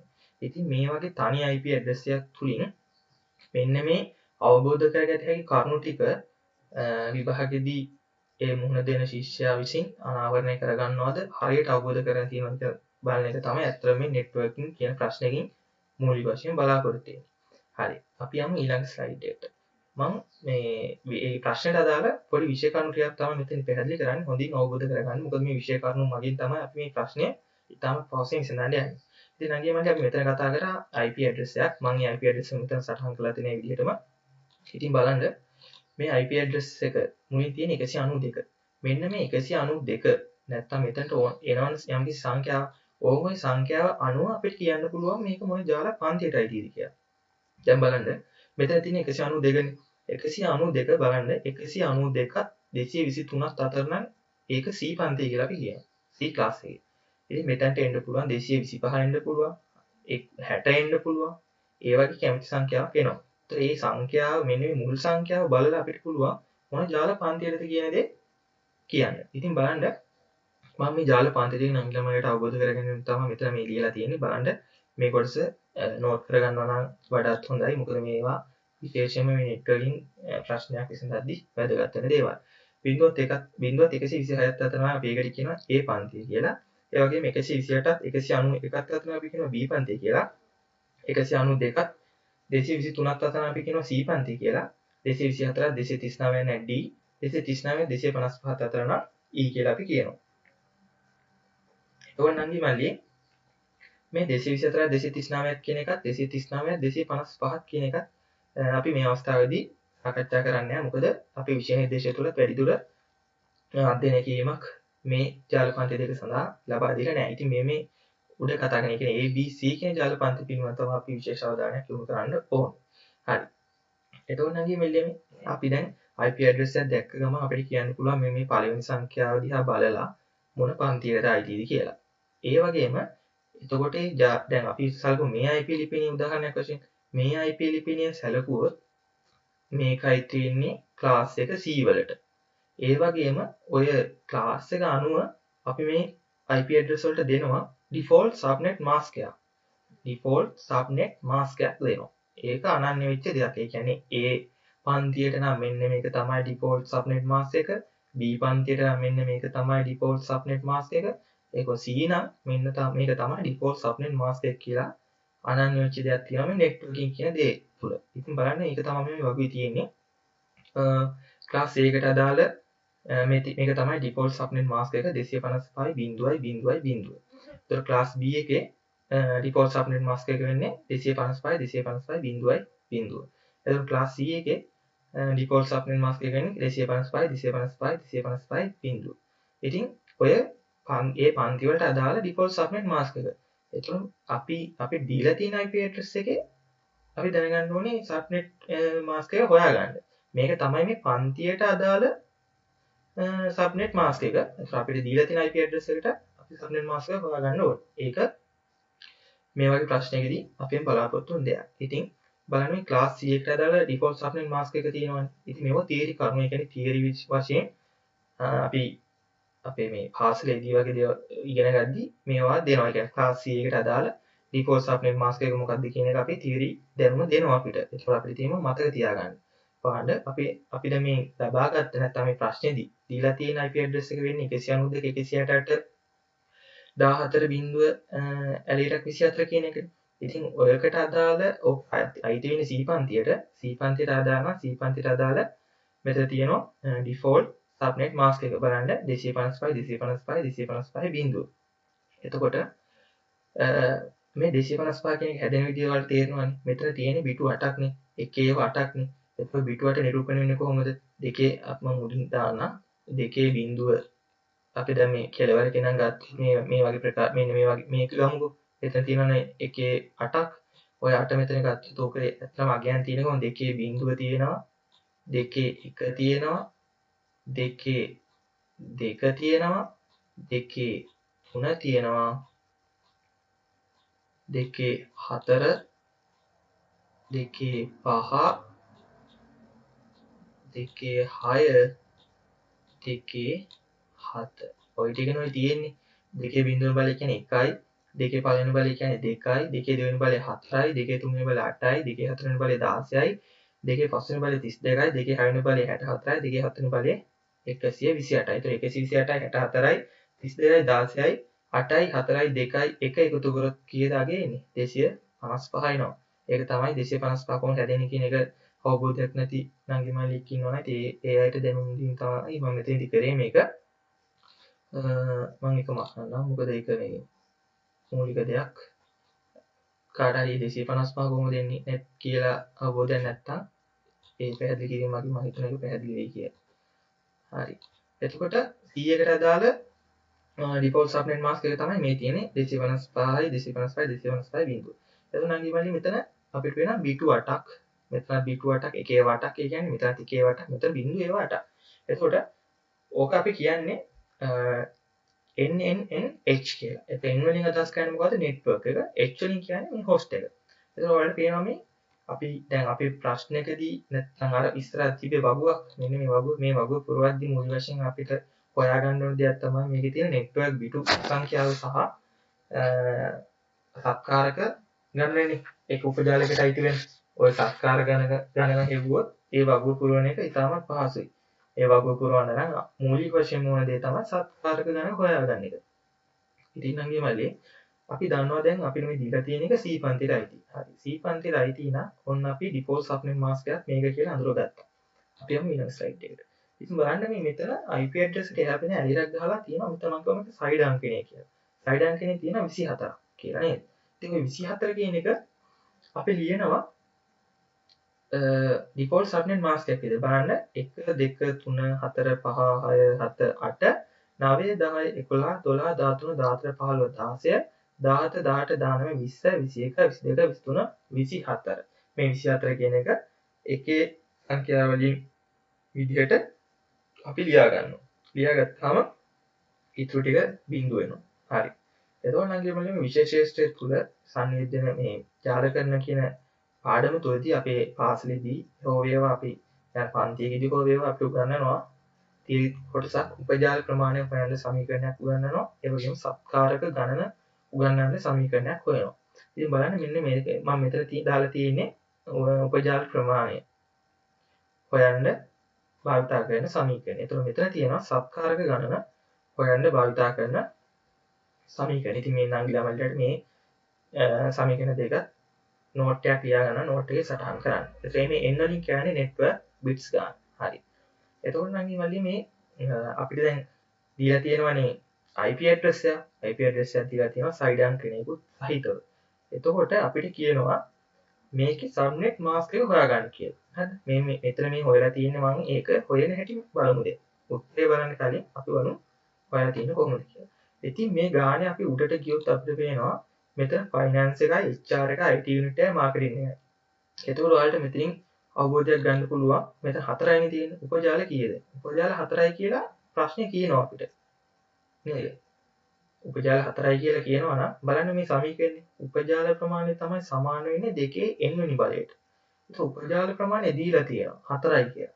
දැන් දෙක කියන එක කොහොමත් වෙන නීතියක්. ඒක n හොයාගන්න බැරිද? n හොයාගන්න පුළුවන්. ඒ කියන්නේ network bits ගාන අපිට හොයාගන්න පුළුවන්. බලන්න හොයාගන්න තියෙන හැටි. උපජාල ප්‍රමාණය සමානයි 4යි. 4 සමාන වෙනවා 2 n වෙනි බලයට. එතකොට n කියන්නේ කීයද? මේක සුළු කරාම අපිට ගන්න පුළුවන්. ඒ කියන්නේ 2 පළවෙනි බලය 2යි 2 දෙවෙනි බලය 4යි. එහෙනම් මෙතන n කීයද? 2නේ. n සමානයි 2යි. ඒ කියන්නේ නෙට්වර්ක් බිටු ගාන උන් අපි හොයාගත්තා. හරි. නෙට්වර්ක් බිටු ගාන හොයාගත්තාම මේ නෙට්වර්ක් බිටු ගානයි එතනින් ගියාම සබ්කාරක ගානයි අනිවාර්යෙන් එන්නේ මොන කොටසෙන්ද? මෙන්න මේ විදිහට අපි හදාගත්ත සබ්නෙට් මාස්ක් එකේ ඒ කියන්නේ සයිඩ් අංකණය භාවිත කරලා හදාගත්ත මේ සබ්නෙට් මාස්ක් එකේ ඔය කියන නෙට්වර්ක් බිටු ගාන වගේම සබ්කාරක ගාන ලබා ගන්න පුළුවන් කොටස තමයි මේ තියෙන්නේ. හරිද? මේ කොටු කරේම ඒ කොටස. ඉතින් අපි දැන් හොයාගත්ත නෙට්වර්ක් බිටු ගාන දෙකයි කියලා. එහෙනම් අපි එකේ දෙකක් දානවා නෙමෙයි host කියන එකේ ඒ කියන්නේ බිට් මේ බිංදු 8ක් තියෙන තැනට අපි දෙකක් දාගන්නවා. හරි. ඒ දෙක දාගත්තා. දෙක දාගත්තට පස්සේ ඉතුරු වෙනවා බිංදු 6ක්. හරි. බිංදු 6ක් ගැන අමතක කරමු දැන්ට. එතකොට බලන්න දැන් මේක සබ්නෙට් මාස්ක් එකක් තමයි මේ තියෙන්නේ. මේක තමයි මෙන්න මේ IP ඇඩ්‍රස් එකට අදාළ සබ්නෙට් මාස්ක් එක. නෙට්වර්ක් බිටු ගාන හොයාගෙන නෙට්වර්ක් බිටු ගාන අපි මෙන්න මේ මාස්ක් එක ඇතුළට දාලා අවසාන වශයෙන් නිර්මාණය කරගන්නවා නම් මාස්ක් එක ඒක සබ්නෙට් මාස්ක් එක මේක තමයි සබ්නෙට් මාස්ක් එක. ඉතින් බලන්න පළවෙනි එකේ අගය කියේ 255යි මොකද ඒ කියන්නේ 8ටම එකේව තියෙනවා නම් 255යි. ඒ වගේම දෙවෙනි එකෙත් එහෙමයි 8ටම එකේව තියෙනවා ඒ හින්දා 255යි. එතකොට තුන්වෙනි එක බලන්න ඒකෙත් 8ටම එකේව තියෙනවා. කියන්නේ ඒකෙත් 255යි. බලන්න මේකේ 8න් 2යි තියෙන්නේ එකේව. ඒ කියන්නේ නෙට්වර්ක් බිටු ලෙස ආපු දෙක තියෙනවා. අනිත් 6ම බිටු. ඒ කියන්නේ බිංදු තියෙනවා. හරි. එතකොට මේ එකේ විදිහට ආව දෙක තියෙනවා නේද? ඔය දෙකයි නෙට්වර්ක් බිටුනේ. ඉතුරු බිංදු 6න් තමයි නම් ගෙමල්ලියේ අපි හොයාගන්නේ සත්කාරක ගණන. බලන්න බිංදු 6ක් තියෙනවා නම් ඒක වැඩි කරනවා දෙකේ බලයක් විදිහට. කියන්නේ දෙකේ 6 වෙනි බලය කියලා දාන්න. මෙතනට බිංදු 5ක් තිබුණා දෙකේ 5 වෙනි බලය. බිංදු 4ක් තිබුණා දෙකේ 4 වෙනි බලය. මෙතෙන්ට එන මේ බිටු ගානෙන් තමයි අපි සත්කාරක ගණන හොයාගන්නේ. හරි. සත්කාරක ගණන හොයාගන්න හැටි දැන් පැහැදිලි කියලා හිතනවා. එතකොට සත්කාරක ගණන එන්නේ දෙකේ 6 වෙනි බලය කීයද? 64යි. හරි. ඊට පස්සේ අපිට දැන් සබ්නෙට් මාස්ක් එක නිර්මාණය කරන්න ඕනේ. මේක හරි 255 මේකත් හරි දැන් ෆුල් සම්පූර්ණ කම්ප්ලීට් වෙලා තියෙන හින්දා කියව වගේම එතන තියෙන 255 කියලා අපිට තේරෙනවනේ. මෙතනත් 255යි. මෙතනත් 255යි. මෙතන කීයද? මෙතන දෙකේ පළවෙනි බිංදුවේ තියෙන දෙකේ බිංදුවන බලය, දෙවෙනි බිංදුවේ තියෙන දෙකේ පළවෙනි බලය, තුන්වෙනි බිංදුවේ තියෙන දෙකේ දෙවෙනි බලය, මේකේ දෙකේ තුන්වෙනි බලය, දෙකේ හතරවෙනි බලය, දෙකේ පස්වෙනි බලය, දෙකේ හයවෙනි බලය, දෙකේ හත්වෙනි බලය. එතකොට දෙකේ මෙතකොට මේ කොටස කීයද? මෙතන එන්නේ කීයද? 64යි 128යි එකතු වෙන්න ඕනේ. 64 128යි කියන්නේ කීයද? 192යි. එතකොට මේ ඔක්කොම 255 ගානේ තියෙනවා. මෙතන තියෙන 192යි. එතකොට මේක තමයි අපි සබ්නෙට් මාස්ක් එක වෙන්නේ. හරි. එතකොට සබ්නෙට් මාස්ක් එකත් අපි හොයාගත්තා. ඒ වගේම සත්කාරක ගානත් හොයාගත්තා. සත්කාරක ගාන හොයාගත්තා. දැන් අපි යමු අපේ වගුව මේ අපි මේ ප්‍රශ්නේ ගැටළු දීලා තියෙන වගුව තමයි මම මෙතන පිටපත් කරගෙන අවශ්‍ය පිළිතුරු සපයලා තියෙන්නේ. හරි. එතකොට අපිට මේ ප්‍රශ්නේදී දීලා තියෙනවා පළවෙනි මේ තීරුවම ෆිල් කරලා දීලා තියෙනවා. පුරවලා දීලා තියෙනවා අපිට. ඒක බලලා ඒක ආශ්‍රයෙන් තමයි ඇත්තටම ඉතුරු පියවර වලට යන්න තියෙන්නේ. හරි. බලන්න පළවෙනි එක ෆයිනන්ස් එකට ජාල ID එක දීලා තියෙන කනෙක්ටර් ID එක දීලා තියෙනවා 192යි 168යි 14යි බිංදුව කියලා. බ්‍රෝඩ්කාස්ට් ID එක තියෙන 192 168 14 63 උපජාල ආවරණ සබ්නෙට් මාස්ක් එක තියෙනවා 255 255 255 192. ඉතින් විශේෂ දෙයක් කියන්න ඕන නම් මම මෙතනදී සබ්නෙට් මාස්ක් එක මේ ජාල නැත්නම් මේ දෙපාර්තමේන්තු හතරටම එකක් අනන්‍යයි. ඒකෝර මේ හතරෙම තියෙන සබ්නෙට් මාස්ක් එක සමානයි. ඒකම තමයි හැම එකකටම ඇවිල්ලා තියෙන්නේ. හරිනේ ඒක. ඊට පස්සේ බලන්න භාවිතා කළ හැකි IP ලිපින පරාසය usable IP address range එක තියෙනවා. ඒකත් අපිට හොයන්න කියනවා පළවෙනි එක විතර අපිට දීලා තියෙනවා. හරි. finance එක complete අපි යනවා HR එකට. බලන්න මෙතනදී අපි හොයාගත්තා මෙන්න මේ කොටසේදී සත්කාරක ගාන කීයද කියලා 64. ඉතින් මේ සත්කාරක ගාන තමයි මේ වගු පුරවදී වැඩිම ඕන වෙන කියන එක මම කිව්ව මතකද? ඉතින් ඒක තමයි මේ වෙලා තියෙන්නේ. බලන්න මෙතන එතන මේ වගු පුරවන හැටි මම පහසු ක්‍රමයක් කියන්නම්. දැන් අපි මෙතන විකාශන ID එක ඉවරලා තියෙන 63 න්නේ. 63න් හින්දා මෙතන පටන් ගන්නවා 64. බලන්න රටාවක් තියෙන. 63න් ඉවර හින්දා 64. ඊට පස්සේ 64 මෙතන 127. මොකද සත්කාරක ගන්න පුළුවන් ගානේ කීයද? 64යිනේ. ඒකට 64 කියනත් එකත් එක්ක බැලුවොත් මෙතන 127 ඉවර වෙනවා. 127 ඉවර වුණාම මෙතනින් පටන් ගන්න කියන්නේ 128. 128ට 64. 128ත් එක්ක ගණන් කරන හින්දා ඇත්තටම 63ක් වගේ තමයි එකතු වෙන්නේ. එතකොට 191යි. 191 මෙතන ඉවර වුණා. මෙතනින් පටන් ගන්නවා කියන්නේ 192කින්. 192ට ආය 63ක් 255 සම්පූර්ණයි. හරි. ජාල ID එකයි විකාශන ID එකයි රටාවකට අනුව පුරවන හැටි දැන් වලට පැහැදිලි. ඒක උපජානාවන එක කතා කරා ඒක සමානයි හැම එකට. එතකොට IP පරාසය. ඒ කියන්නේ ෆයිනෑන්ස් එකට මෙන්න මේ පරාසය ඇතුළතදී ඒ කම්පියුටර්ස් වලට අපිට නෙට්වර්ක් ID එකක් දෙන්න පුළුවන්. IP ඇඩ්‍රස් එකක් දෙන්න පුළුවන් කියන දේ තමයි මෙතනදී කියන්නේ. එතකොට ෆයිනෑන්ස් එකට 192ත් 168ත් 14ත් 0.4 සහ 192 168ට 14 62 කියන පරාසයේදී IP address ලබා දෙන්න පුළුවන්. හරි. ඔය IP address නැත්නම් range එක පුරවන හැටි ඉතා පහසුකම ඇති වෙන රටාවක් මම කියන්න. බලන්න මෙතන network ID එකට එකක් එකතු කරනවා broadcast ID එකට එකක් අඩු කරනවා. network ID එකට එකක් එකතු කරනවා broadcast ID එකෙන් එකක් අඩු කරනවා. බලන්න HR එකේ network ID කියලා තියෙන කින්නේ 64න්. එහෙනම් අපි network ID එකට එකක් එකතු කරා බලන්න මෙතන 65. මෙතන 65 ඉලා තියෙනවා. ඒ වගේම broadcast ID එකෙන් මොකද කරන්නේ? එකක් අඩු කරනවා. එකක් අඩු කරාම 126 වෙලා. 127 තිබ්බ එක 126 වෙලා. IT unit එක 128 නම් එකක් වැඩි කරනවා කිව්වා. එතකොට 129 වෙනවා. broadcast ID එකක් අඩු කරනවා කිව්වා. එතකොට 190 වෙනවා. 191 තිබ්බ එක 190 වුණා. හරි. ඊළඟ බලන්න 192 නම් මොකද කරන්නේ? එකක් වැඩි කරනවනේ 193 වුණා බලන්න.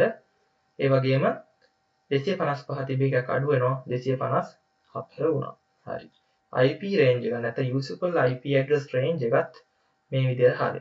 මේ වගුවත් අපි සම්පූර්ණ කරලා ඉවරයි. විශේෂයෙන්ම කියන්නේ වගුව සම්පූර්ණ කරනවා හොයාගන්න ඕන හොඳම දේ තමයි සත්කාරක ගන්න කියන දේ හොයාගන්න ඕන. සත්කාරක ගන්න හොයාගන්න ආකාරය මම දැන් ටිකර් කමින් පැහැදිලි කරලා පියවන කෙනෙක් ඉතින් වීඩියෝ එක බලනවා ගමලිලා වීඩියෝ එක නැවත නැවත බලීමේ ඒ කිව්ව දේ හොඳට අවබෝධ කරගෙන මේ වගුව නැවතත් ගෙදරදී තනියෙන් පුරවන්න මහන්සි වෙන්න. එහෙනම් වුණොත් මේ වගේ ගණන් ඉතාම පහසුවෙන් සුළු කිරීමේ හැකියාව තියෙනවා. හරි. C කොටසෙන් අපි අහනවා නම් මේ ප්‍රශ්නේදී සම්බන්ධ කිරීම ස්පර්කේ ටොපොලොජි සහ උපක්‍රම පැහැදිලිව පෙන්වමින් සමාගමේ අවශ්‍යතාව සපුරාලීමට ජාල පරිපාලක විසින් ක්‍රියාත්මක කළ හැකි සමාගමෙහි ජාලයේ තාර්කික සැකසුම අඳින්නලු. අමතර IP ලිපින ලබාගත හැකි බව උපකල්පනය කරන්නලු. හරි. මේකට අදාළ ජාල ස්පර්කය අඳින්න කලින් අපි යමු නැවතත් ගාන මුලට. බලන්න. හරි. මෙතන තියෙනවා ෆයිනෑන්ස් එක, මාකටිං එක, HR එක තියෙනවා. IT යුනිට් එක තියෙනවා. හරි.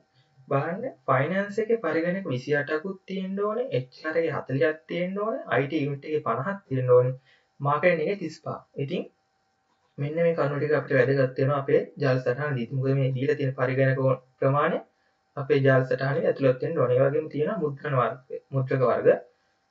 මේ මුද්‍රක වර්ගත් ඔක්කොම එකතු වෙන්න ඕනේ. ඒක බලන්න මේක පළවෙනි ෆයිනෑන්ස් එකේ තියෙන ජාල මුද්‍රක එකයි. ජාල මුද්‍රකයක් කියන්නේ මොකද්ද? ජාල මුද්‍රකයක් සම්බන්ධ වෙන්න අනිවාර්යයෙන්ම ස්විච් එකට. ඒක හොඳට මතක තියාගන්න. ඒක ලකුණු වැරදෙන, ඒක නැත්නම් ජාල සටහන් වැරදෙන හොඳම තැනක් තමයි ඔන්න ඕක. ජාල මුද්‍රකයක් නම් මේ සම්බන්ධ වෙන්න අනිවාර්යෙන් ස්විච් එකකට. සාමාන්‍ය මුද්‍රකයක් නෑ. දැන් බලන්න මෙතන තියෙන සාමාන්‍ය මුද්‍රකය. තමත් හොඳ ප්‍රශ්නයක්. පොඩි තැන්වල වෙනස්කම් තියෙනවා. බලන්න මුද්‍රකයක් තියෙනවා, මෙතන ජාල මුද්‍රකයක් තියෙනවා. ජාල මුද්‍රකයක් නම් ස්විච් එකට වගේ මුද්‍රකය අනිවාර්යෙන් සම්බන්ධ වෙන්න ඕනේ පරිගණකය හරහා. ඒක හොඳට මතක තියාගන්න. මාකටිං එක දීලා තියෙන ජාල මුද්‍රකයක්. ඒ වගේම ආයෙ සම්බන්ධ කරන්න ඕනේ කියලා කියනවා මේ ජාල පද්ධතියට AIS එක, ඒ කියන්නේ ගිණුම් ක්‍රම තොරතුරු පද්ධතිය, HRIS එක, මානව සම්පත් තොරතුරු පද්ධතිය, ගිණුම් කළමන පද්ධතියක් වන LMS එක, ඒ වගේ අනුගමනය කරන තොරතුරු පද්ධතියක් MKIS එකක් ඕනෙලු. හරි. එතනදී මේ වගුව තුලින් අපි අවශ්‍ය ජාල සටහනේදී සම්බන්ධ විය යුතු දේවල් අනාවරණය කරගත්තා. ඊට පස්සේ බලන්න මෙතනදී මෙතන කියනවා එක්ක දෙපාර්තමේන්තු ඇති ස්ථානික පෙරස් ජාල IT ඒකකයේ හරහා සම්බන්ධ කිරීමත් ඕන. ඔන්න ඔය දේත් හොඳට මතක තියාගන්න අපිට ජාල සටහන අදී. ඒ වගේම කියනවා වසන්නාම පද්ධතිය. ඒ කියන්නේ DNS එකක් හා ප්‍රොක්සි සේවාදායකයක් සම්බන්ධ වෙන්නත් ඕනෙලු. ඒ වගේම සම්පූර්ණ ජාලයම ගිනි කවරකින් නැත්නම් ෆයර්වෝල් එකකින් ආරක්ෂා වෙන්නත් ඕනෙලු. ඔන්න ඔය දේවල් ටික තමයි ජාල සටහන නැගද්දී සැලකිලිමත් වූ දේවල්. ඒකයි මම ප්‍රශ්නේ නැවත මුලට ඇවිල්ලා කියවන්නේ කිව්වේ. මොකද මේ ප්‍රශ්නේක කොහෙවත් අතෑරිය අතාරින්න පුළුවන් දේවල් නැහැ. හැම කොටසක්ම අපිට මේ ප්‍රශ්නේදී පිළිතුරු සපයන්න අවශ්‍ය වෙනවා. ඉතින් ඒකයි කිව්වේ හොඳට ප්‍රශ්නේ දෙපාරක් තුන් පාරක් කියවන්න ආදෙන්නේ නම් ගෙවන්නේ. හරි. එතකොට අපෙන් අහන්නේ මේකදී තාර්කික යාලයේ තාර්කික සැකසුම අපි ඒක අඳිමු. බලන්න මේ ප්‍රශ්නේ පියවරෙන් පියවර යමු. මුලින්ම තියෙන්නේ මේකට කියන්නේ අන්තර්ජාල ඉන්ටර්නෙට් සර්විස් ප්‍රොවයිඩර් එකක් ඕනේ. එතකොට මේක වළක්වලක් විදිහට අපි දැක්කලා ISP එක දානවා. එතකොට මේක තමයි මුලින්ම අඳින්න ඕනේ. ජාල සටහන අඳිද්දී. හරි. ISP එක ඇඳලා ඊට පස්සේ ඉන්ටර්නෙට් එක කියන්නේ ඉන්ටර්නෙට් සර්විස් ප්‍රොවයිඩර් එක කනෙක්ට් වෙන්න මොකද රවුටර් එකට. අපි මේ රවුටර් එකක් තියෙනවා. රවුටර් එක අඳින්න ගියම සාමාන්‍ය රවුටර් එක ප්‍රශ්නයක් නැහැ. මෙහෙම ඇඳලා මෙන්න මේ ආකාරයට දැක්වුවත් ප්‍රශ්නයක් නැහැ. දැන් මෙතන මම පහසු වෙන විදිහට තමයි ඇඳලා තියෙන්නේ. ඉතින් රවුටර් එක ඇඳලා ඊට පස්සේ අපිට මුලින් ප්‍රශ්නේ අපි දැක්කා කියලා තියෙනවා යාළුවට ඕනෙල් මේක ෆයර්වෝල් එකක්. ගිනි පවුරක් මගින් ආරක්ෂා කරන්න ඕනෙලු. එහෙනම් අනිවාර්යෙන් ගිනි පවුර එන්න ඕනේ කොහොටද? රවුටර් එකට කනෙක්ට් වෙන්න ඕනේ ගිනි පවුර. ඊට පස්සේ ගිනි පවුරෙන් පස්සේ යාළුවා කියලා තියෙනවා IT කියන ඒකකයේ මගින් IT ඒකකයේ මැදගතව තමයි අනිත් ඒවා ක්‍රියාත්මක වෙලා තියෙන්නේ කියලා කියනවා.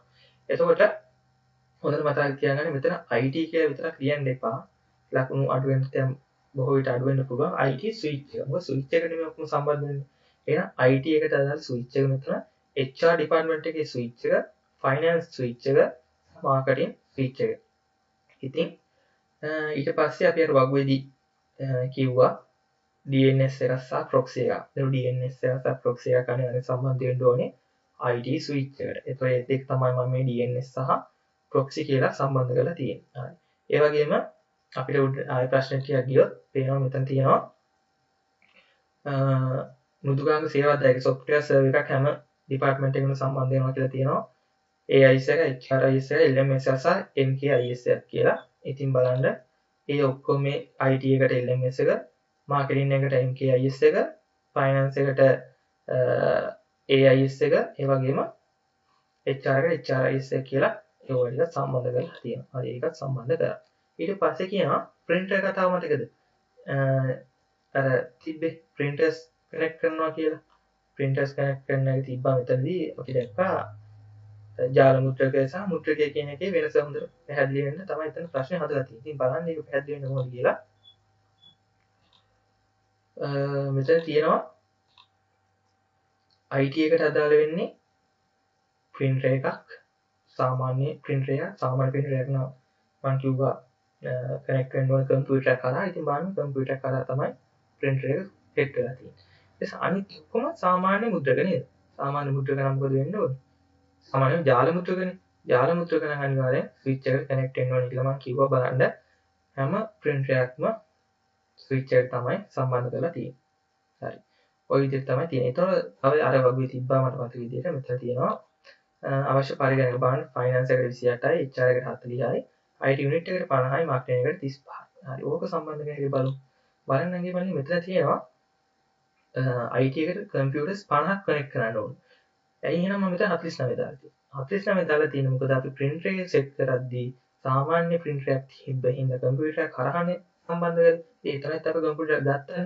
ඒ කම්පියුටර් උන්ට අපිට අවශ්‍ය වැඩ කරගන්න පුළුවන් printer එක කනෙක්ට් කරලා ප්‍රශ්නයක් නැහැ නේ.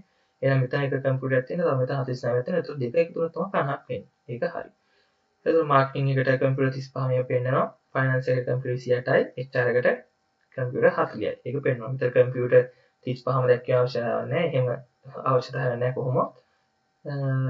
පරිගණක අදාළ ලකුණක් වෙනවා. ඊට 35 පෙන්වන්නේ මේ ගලා යාම් සම්බන්ධ කිරීම තමයි පැහැදිලිව පිරිසිදුව තියෙන්න ඕනේ. එහෙම නැත්නම් සම්පූර්ණ ලකුණු ඔයාලට හිමි වෙන්නේ. ඉතින් පිළිතුරු පත්‍ර හැපීමේදී විශේෂයෙන්ම සාමාන්‍යයෙන් එක් පිටුවක්ම වගේ ගන්න මේ ඩයග්‍රෑම් එක නිර්මාණය කරද්දී මොකද පිටු භාගයකුත් කොටසක් වේරන් මේ වගේ දෙයක් නිර්මාණය කරන්න යන්න එපා. එතකොට බලන ප්‍රශ්න පත්‍රය අගයන කෙනාටත් ගැටලුවක් එන්න පුළුවන්. හරියට කරත් සමහරට ලකුණු නැති වෙන්න පුළුවන් තැන් තමයි ඒවා. ඉතින් මම හිතනවා මේ සටහන නිර්මාණය කරන එක හොඳ අවබෝධයක් තියෙන්න ඇති කියලා. නැව එහෙම අවස්ථාවක් තියෙනවා. නැවතත් වීඩියෝ එක බලන්න. එතකොට කියපු දේවල් හොඳින් තේරෙයි.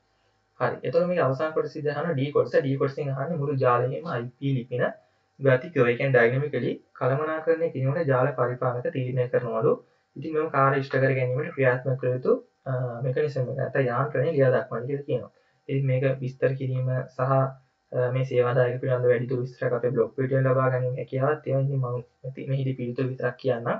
DSTP සේවාදායකය හරහා IP address වෙන් කර තැබීමෙන් ඇත්තටම ගතිකව කළමනාකරණය කරන්න පුළුවන් වෙනවා. ඉතින් මේක D කොටසේ අහන ප්‍රශ්නට දාලා පිළිතුරු තමයි DSTP සේවාදායක හරහා IP address වෙන් කර තැබිය හැකි ඒ කියන එක ලියා දක්වන්න.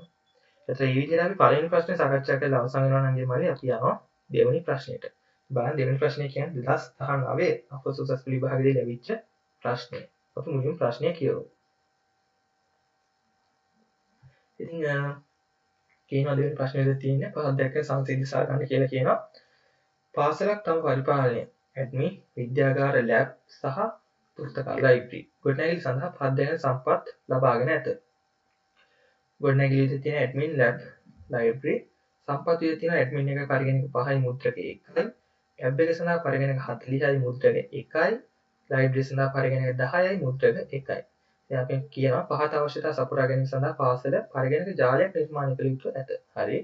මුද්‍රකයේ හවුලේ භාවිතා කිරීමට එක් ගොඩනැගිලි සඳහා ස්ථානික ප්‍රදේශ ජාලයක් LAN එකක් local area network එකක් කියන්නේ බැගින් අවශ්‍ය වෙනවලු. හරි.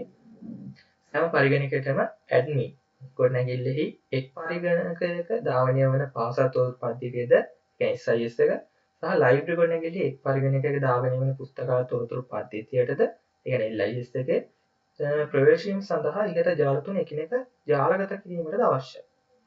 හරි.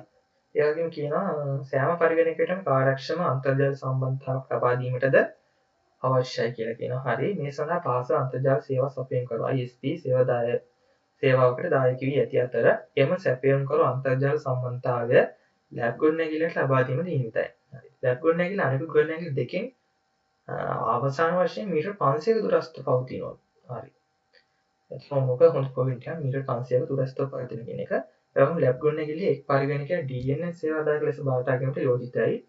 එම ගොඩනැගිල්ලේ තවත් එක් පරිගණකයක් නියෝජන සේවාදායකයෙක් ප්‍රොක්සි සේවක ලෙස භාවිත කිරීමට යෝජිතයි. ඒ වගේම කියන අවසාන සම්පූර්ණ ජාලම ඊනිපාවලින් ආරක්ෂා කිරීමට යොදනයි. කලින් 2019 20 දී කතා කරපු ප්‍රශ්නේ විදිහම ප්‍රශ්නයක් තමයි මේකත්. ඉතින් බලන්න 2019 ප්‍රශ්නය 2020 ප්‍රශ්නේ එකම වගේ ප්‍රශ්න. ඒතකොට 2021 ප්‍රශ්නය පිළිබඳව නංගිලමලට අවබෝධයක් ලබා ගැනීම හැකියාව ඇති කියලා මම හිතනවා. හරි. ඒ කොටසෙන් අපි අහනවාගේ මල්ලි විදුහල් ප්‍රතිර පාසල සඳහා 192 248 16 බිඳුව සහ සයිඩ් ඇන්කර් ඉදිරි 24 තියෙනවා. IP ලිපින කාණ්ඩය ලැබී ඇතුළු. හරි.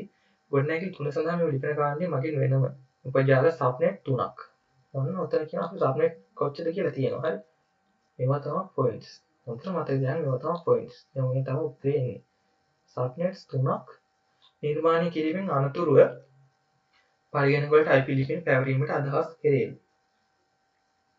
එතකොට ඊළඟට කියන එවැනි උපජාලනය කිරීමක් සුදුසු කර ඇතැයි උපකල්පනය කර එක් ගොඩනැගිලි සඳහා අදාළ ජාල ලිපිනයේ network address උපජාල ආවරණය subnet mask හා පවන් ලද IP ලිපින පාරක් සඳහා දැක්වෙන වගු ආකෘතිය පිටපත් කර ලියා දක්වන්න. හරි. 2020 ලැබිච්ච ප්‍රශ්න විදිහින් ප්‍රශ්න තමයි 2019 ලැබිලා තියෙන්නේ. ඉතින් වගුවක් තියෙනවා. වගුවක් පිළ කිරීම තමයි 21 විභාගෙදී බොහෝ විට මේ විදිහම ගණක් ලැබෙයි කියලා අනුමාන කරන්න පුළුවන්. හරි. අපි යමු ප්‍රශ්නේ ඉන්න මෙතනදී වගු පුරවලා තියෙනවා. ඒක ගැන අවබෝධය දැම්ම ගන්න එපා. අපි බලමු කොහොමද කරන්න කියලා. එතකොට මෙතන IP address එක තමයි නම් ගිමල්ලි 192 246 16යි 0.24 මේක තමයි දීලා තියෙන්නේ. එතකොට අපි මුලින් කතා කරා දැන් ආයෙත් මම එතනදී වැඩි දුර පැහැදිලි කරලා කරන්න බලාපොරොත්තු වෙන්නේ නැහැ. 192 කියන්නේ මොන ජාල පන්තිද කියලා දැන් හොඳට මතකයි. මොකද 192 ආයි තියෙන්නේ C පන්තියට නේද? අපි කලින් ප්‍රශ්නේදී කතා කරා මේ ජාල පන්ති ගැන එහෙම. ඉතින් ඒ පිළිබඳ ඒ ප්‍රශ්නේ බැලුවොත් මේ ප්‍රශ්නේ තේ විදිහම කියලා කිව්ව එක තමයි බිඳුවත් 126 අතර නම් A, 128ත් 197ත් අතර B, 192ත් 223ත් අතර C, 224ත් 239ත් අතර D, 239 255 අතර E. හරි. එතකොට මෙතන තියෙන 192 හින්දා මුල් සංඛ්‍යාව බැලුවා. හරි 192 තියෙන. එහෙනම් මේක ජාල පන්තිය තීරණය කරා. ජාල පන්තිය වෙන්නේ C ක්ලාස් එක. C ක්ලාස් එකට අදාළ ඩිෆෝල්ට් සබ්නෙට් මාස්ක් එක අපි දන්නවා 255 255 255 බිංදුව. එතකොට ඒකට අදාළ වෙන්නේ නෙට්වර්ක් සහ හෝස්ට්. එතකොට සයිඩ් අංකනේ තියෙන 24 ඉස්සල්ලා ගානු තමයි මෙතන ක්‍රියාත්මක කරලා තියෙන බලන්න සයිඩ් අංකනේ මේකේ තියෙන උපජාල ප්‍රමාණය මම අතරින් හයිලයිට් කරලා පෙන්නනවා. මෙතන නගිනවට මතකද උපජාල 3යි කියලා තියෙනවා. හරි උපජාල සංඛ්‍යාව දීලා තියෙනවා අපිට n කියන එක නැත්තම් නෙට්වර්ක් බිට් කියන එක ගන්න පුළුවන් සමීකරණය තියෙනවා මේ සමීකරණේ. එහෙම හිතුවාම නෙට්වර්ක් බිට් ගන්නවා කියන්නේ 2යි. නෙට්වර්ක් බිට් 2යි කියන්නේ මේ ප්‍රකාශනයේ සයිඩ් අංකනේ තියෙන 24 හින්දා 24ක් වෙනද ලියාගත්තට පස්සේ නෙට්වර්ක් බිට් එක දානවා හොස්ට් එකට ඉස්සරහට. ඒකත් වෙන්නේ ඒත් නැවතත් 6ක්. අර ප්‍රශ්නව තමයි මෙතන තියෙන්නේ. ඒ විදිහම ගැටලුවක්. එකම විදිහේ ප්‍රශ්න තමයි ඉන්නේ අවුරුදු ගානක. ඉතින් 2021 ගැන හොඳ අවබෝධයක් තියාගන්න මේ ප්‍රශ්න පත්‍රය දෙස බලලා. හරි. එතකොට දෙකේ 6 වෙනි බිංදු 6ක් තියෙන හින්දා අපි ගන්නවා දෙකේ 6 වෙනි බලය කියලා මේක. මෙන්න බිංදු 6ෙන් තමයි සත්කාරයක් ගන්න අපි හොයාගන්නේ.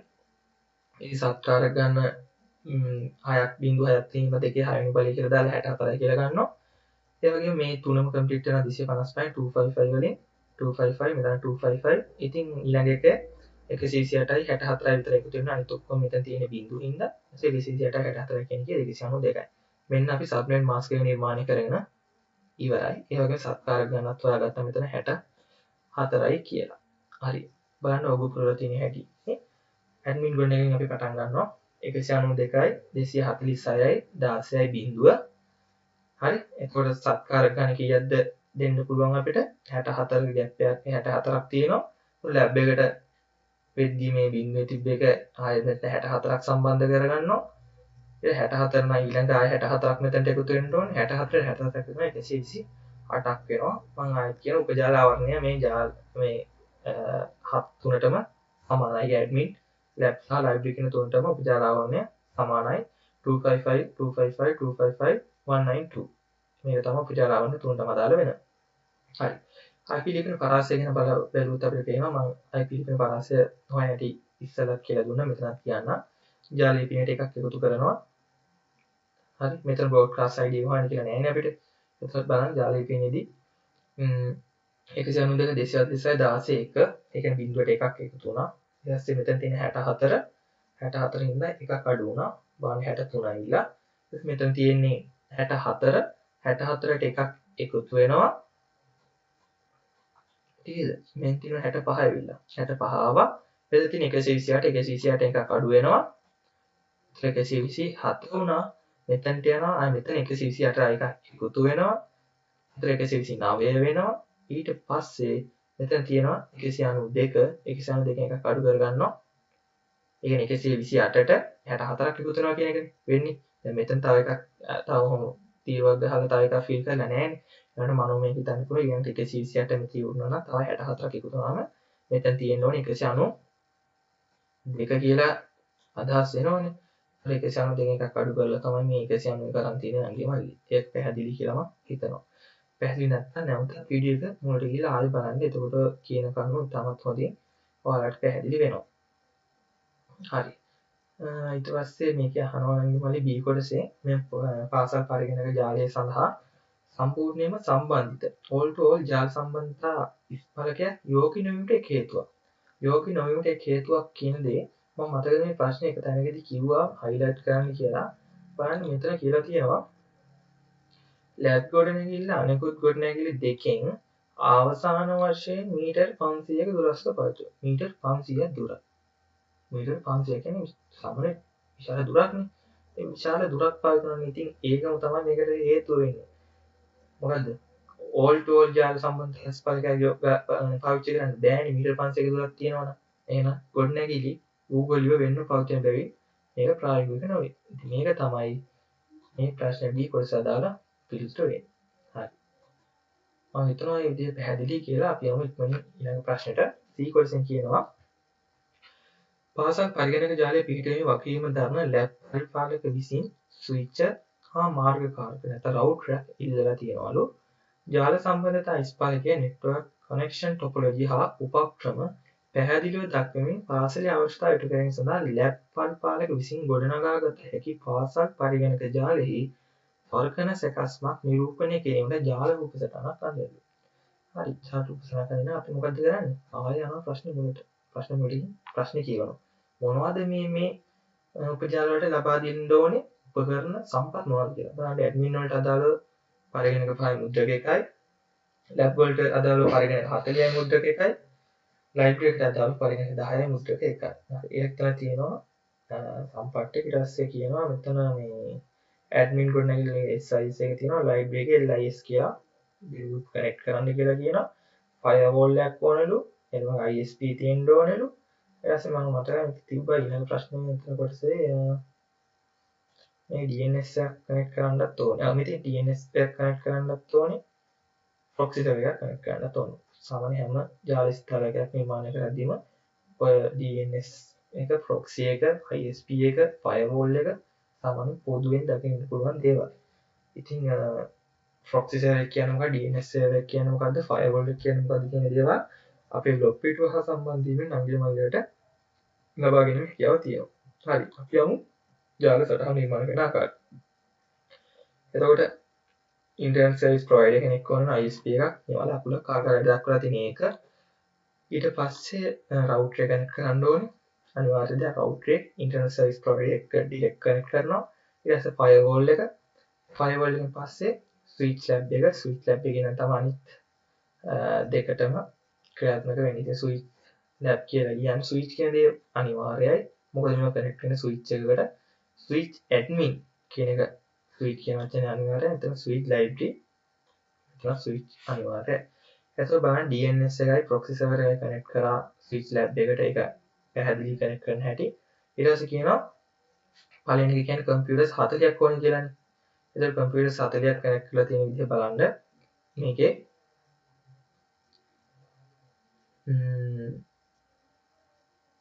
මෙතන තියෙනවා printer and සාමාන්‍ය printer එකක් කනෙක්ට් කරන්නේ මේ ස්විච් එකට කම්පියුටර් එක කරා. ඉතින් ඒක තමයි මෙතන කම්පියුටර් එක කරා printer එකක් කනෙක්ට් කරලා තියෙන්නේ. ඒ වගේම මෙතනත් එහෙමයි කම්පියුටර් එක කරා printer එකක් කනෙක්ට් කරන්නේ, කම්පියුටර් එක කරා printer එකක් කනෙක්ට් කරන්නේ.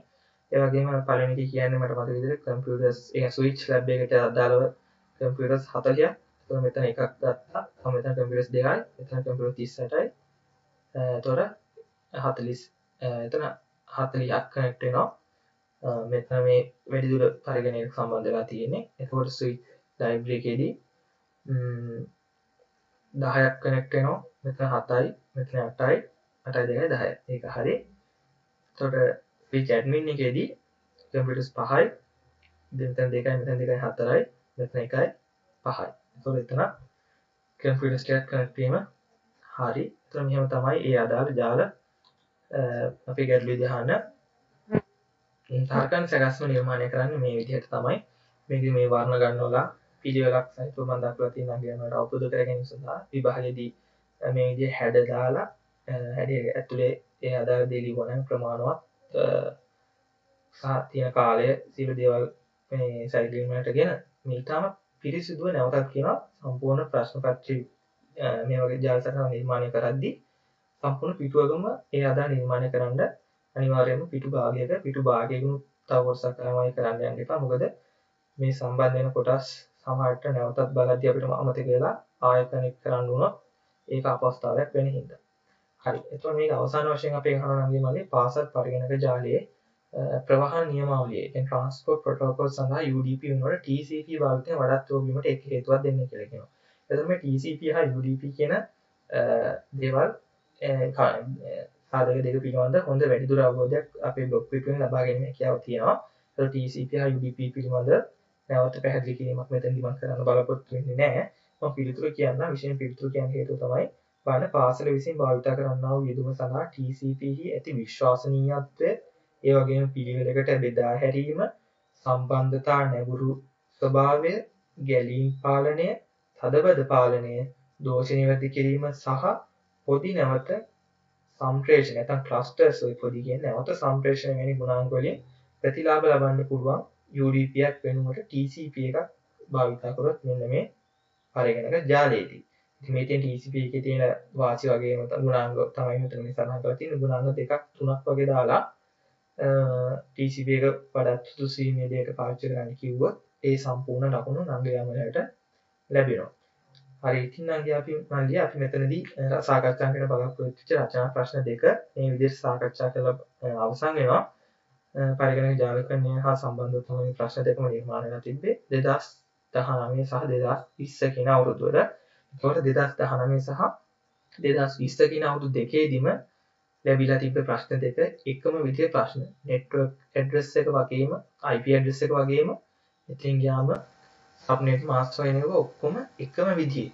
අපි කියනවා ජාල සටහන නිර්මාණයේදී අපි ලබා දීලා තිබ්බ proxy එකක් DNS firewall computer STI printer STI විදිහම තමයි අවස්ථා දෙකේදීම දැක ගන්න පුළුවන්. ඉතින් 2021 ප්‍රශ්න පත්‍රයේ බොහෝ විට මේ ආකාරයම ප්‍රශ්නයක් බලාපොරොත්තු වෙනවා. ඉතින් සාර්ථකව සියල්ලට පිළිතුරු සපයන්න කියලා ඉල්ලා සිටිනවා.